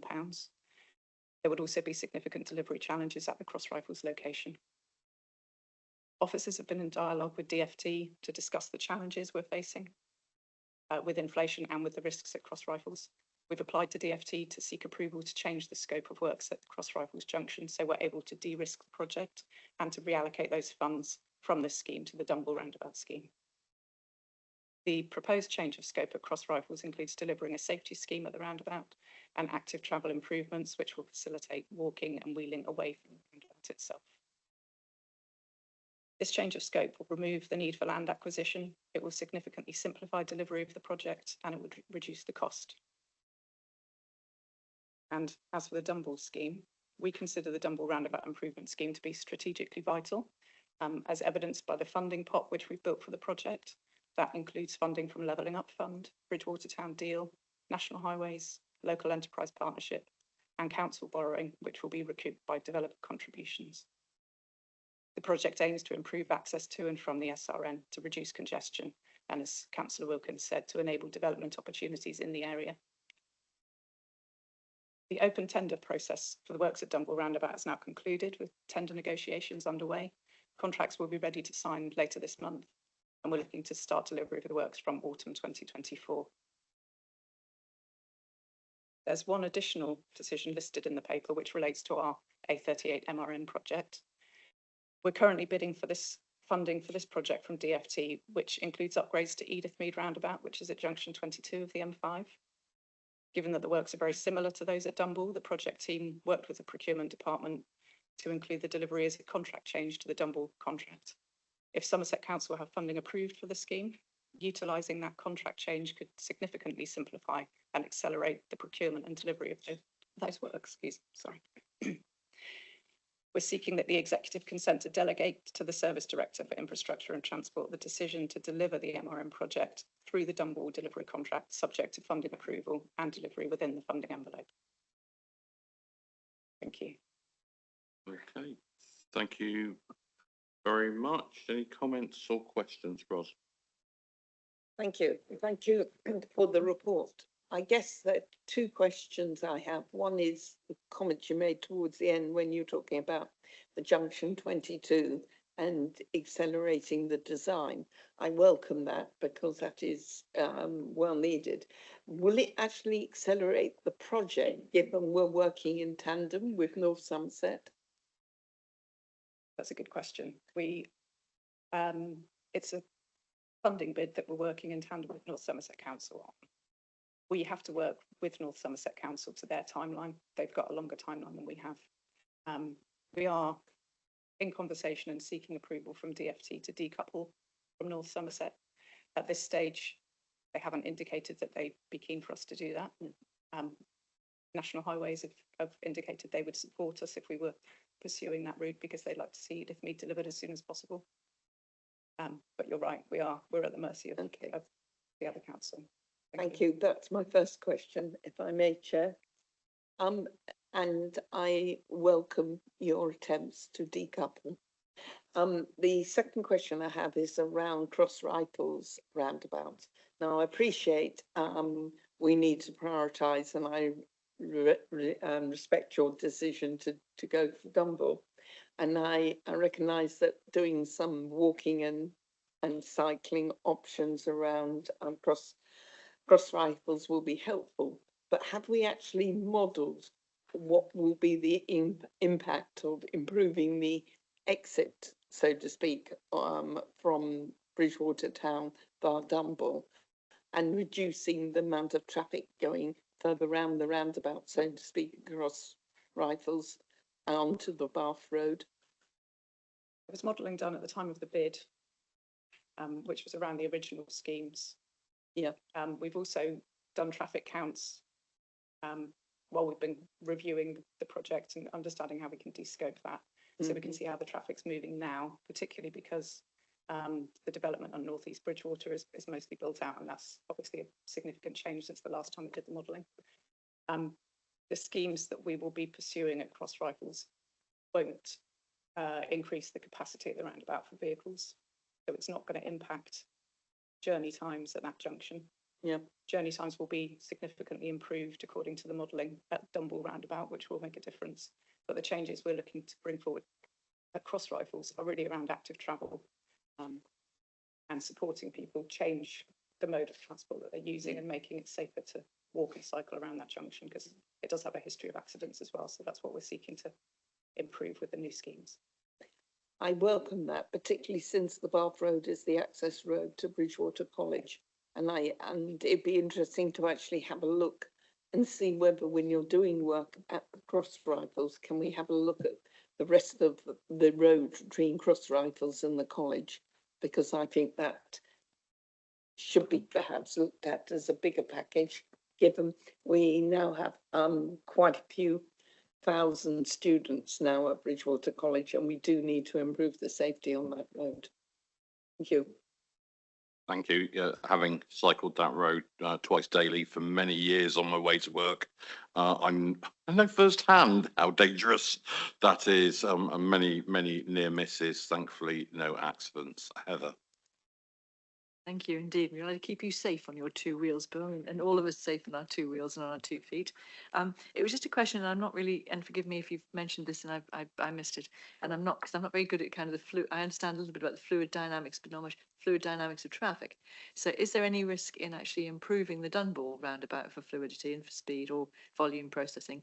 Will that cause more trouble down the line at Cross Rifles, or will it not?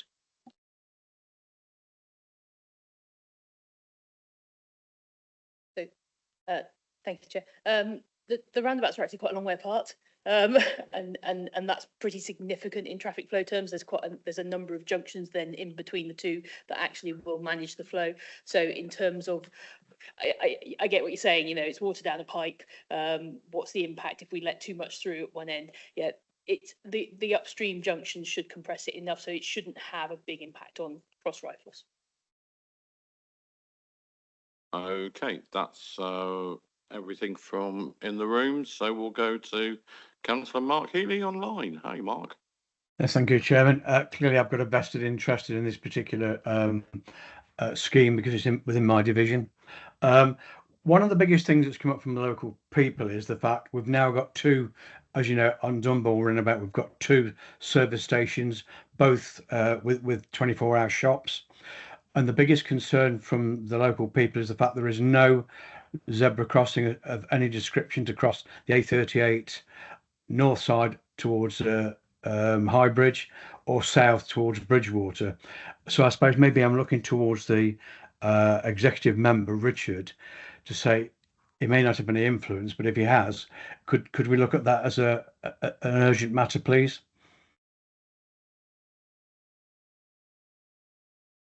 Willing to look at all ideas, but just to remind you that it is a very strategic roundabout, and like I said, it's got it links 3 major arteries in the southwest, so there's probably a lot of modelling involved, but I will just hand over to my officers to say a little bit more. I think Sam wanted to say a bit. So I haven't got the exact scheme design in front of me, but the scheme includes the north-south link, active travel link, which will have crossings built into it. So there definitely will be crossings built into that area. They may not be exactly on the roundabout because of the way roundabouts flow and the way the signals will be set up, but there will be crossings built into that area, yes. Thank you. If I may, Chairman, I'd like to thank you for that, because clearly I maybe I misled you slightly when I said on the roundabout. Clearly, nobody wants a zebra crossing near a roundabout, and I'll refer to the Cannon roundabout, as we all know, where you've got a certain zebra crossing there that bangs the traffic up totally. So maybe they'll move that one as well. But I'm going to give way to Councillor Redmond now. Thank you, Chairman. Thank you, Councillor Healy. And yeah, remember those pedestrian crossings incredibly well. Emergency stops on bikes are great fun on it, coming off a roundabout. Anyway, Councillor Lee Redmond. Thank you, Chair.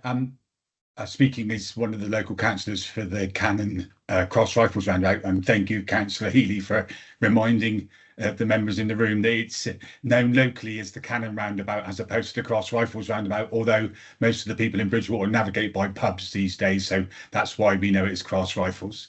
A couple of points, if you wouldn't mind, Chair. It's important drawing people's attention to the fact that the reason the works at the Cannon roundabout were going forward were to increase capacity. The people of Bridgewater for a long time have been suffering from lots of pinch points through the town, and we've been waiting for this opportunity for a long time. The fact that we've having to remove that element is somewhat frustrating. However, I would like to thank the officers and the executive members for working with the local councillors, specifically around trying to find ways to mitigate or move forward with it. To say we're frustrated about the removal of the capacity opportunity is an understatement, but what we will ask is that reviews are made on a regular basis with the hopeful intent of grabbing some government money from the new government should it arrive at the earliest opportunity to increase capacity, particularly as the works that we're doing in and around the Celebration Mile have the potential of increasing traffic flow through the Cannons roundabout. Again, a problem that we could have for there.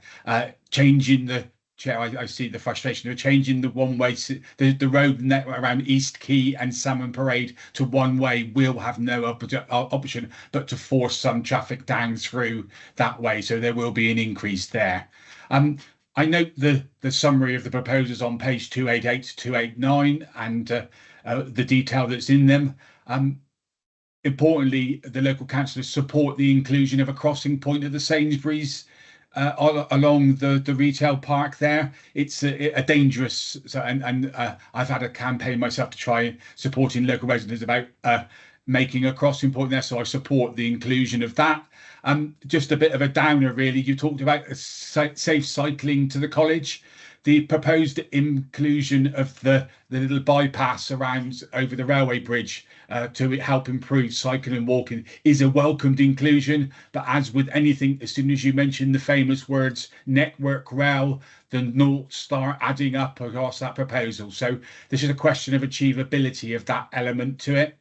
So in closing, Chair, I'll ask that the council review capacity issues on Cannons Roundabout at a regular basis. And speaking for myself and Councillor Bruce, who are the local councillors specifically around the Cannon Roundabout, we're not happy with the proposals, but we're content to support them, Chair. Thank you for your time. Thank you, Councillor Redmond. Do we want to respond on that? I've got it's like Wimbledon revisited this. I'm not sure whether Sam or Richard are going to take it first. Hi Lee, I'll just respond to your mention of the crossing at Sainsbury's, and I really appreciate you taking me directly there to explain the issues. And hopefully we've allayed your concerns at this point in that regard. And I do appreciate your frustrations, but I'm glad you understand the reasons for our way forward. Thank you, Chair. Councillor Redmond, we've worked with you over the last sort of few years to bring this scheme forward, and we understand your disappointment to the stage we've got to now with removing the capacity scheme. We will commit to keeping that junction under review and understanding where there might be potential funding in the future. And of course, the work that we've done gives us that opportunity, should a funding pot become available, that we could bid into that funding. Also, yeah, I recognise your concerns about working with Network Rail to deliver the railway bridge. We are committed to delivering that bridge alongside Bath Road, and we'll do our very best to work with Network Rail to make that happen. But you know the challenges as well as I know the challenges, and yeah, it might take us some time, but I'm really hopeful that we'll get there. Thank you. Okay, thank you. Councillor Healy, is that legacy hand?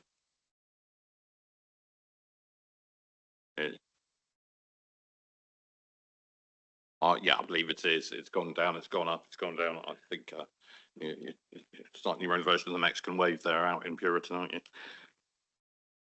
Well done, Chairman. Nice one. Okay, so we're just moving on to oh, sorry, Ros, you want to come back? Sorry, I just Councillor made the comment about British Rail, Network Rail, I should call it, and or its successor body in due course. But I do think we need to really articulate that ask in a different way now, because it's becoming a really significant factor in terms of safety for a significant number of young people. And we will probably be dealing with a transition period as Network Rail changes, and we just need to find a way and a means to actually up the ante on that one too. Thank you, Chair. I think what we're optimistic for is that we could do any Network Rail, any bridge improvement alongside other closures on the rail network. We wouldn't be looking for a closure for ourselves, because there are obviously always other closures on the rail network. So it's about working with Network Rail to tie in with any potential future closes on that network, so that we could actually work in that space. We would therefore need to have a scheme sufficiently designed and ready to go, so that when we know that closure is coming. So that's what we're working towards at this point. Can I just say thank you? I think the point is well made about having shovel-ready schemes. I think we need them across the county, ready to go as the government begins to find its feet. And so I really recommend that we seriously think about what we prioritise as a council and have it on the shelf, so to speak. Yeah, I think point well made. Okay, do you want to write, Councillor Wilkins? No. I was just going to say I'm very happy to add that scheme onto my list of lobbying for central government, which is long and increasing, shall we say. I'm sure many of us could add to it too. Anyway, so our recommendations before us are to approve the award of the contract for the Dunball Roundabout Improvement Scheme to the supplier identified in the attached Appendix A, which is confidential information following competitive tender process. Total contract value £6,626,216. That's remarkably precise. And no pence, so nothing. I always expected a 99 at the end of that, didn't you? Approves the rescoping of the cannon or cross rifle scheme, depending on what you call that roundabout. Consent to delegate to the Service Director for Infrastructure and Transport the decision to apportion the funding within the Levelling Up Fund pot to deliver the Dunball and rescoped cannon scheme. And consent to delegate to the Service Director for Infrastructure and Transport the decision to deliver the A38 MRN project through the Dunball delivery contract, subject to funding approval. And we didn't need to go into private sessions, so E and F fall away. I need a proposal in a second, don't I? It's been a long meeting. Councillor Wilkins, Councillor Wyke. Proposed and second. Those in favour, please. Those against, that's clearly carried. Just to note that our next executive meeting is Monday, September the 2nd, and we'll be here once again here in the John Meikle room at Dean House in Taunton. And estimated completion time was 1:50, and it's 1:54. So not bad. Thank you very much, everybody. Meeting adjourned.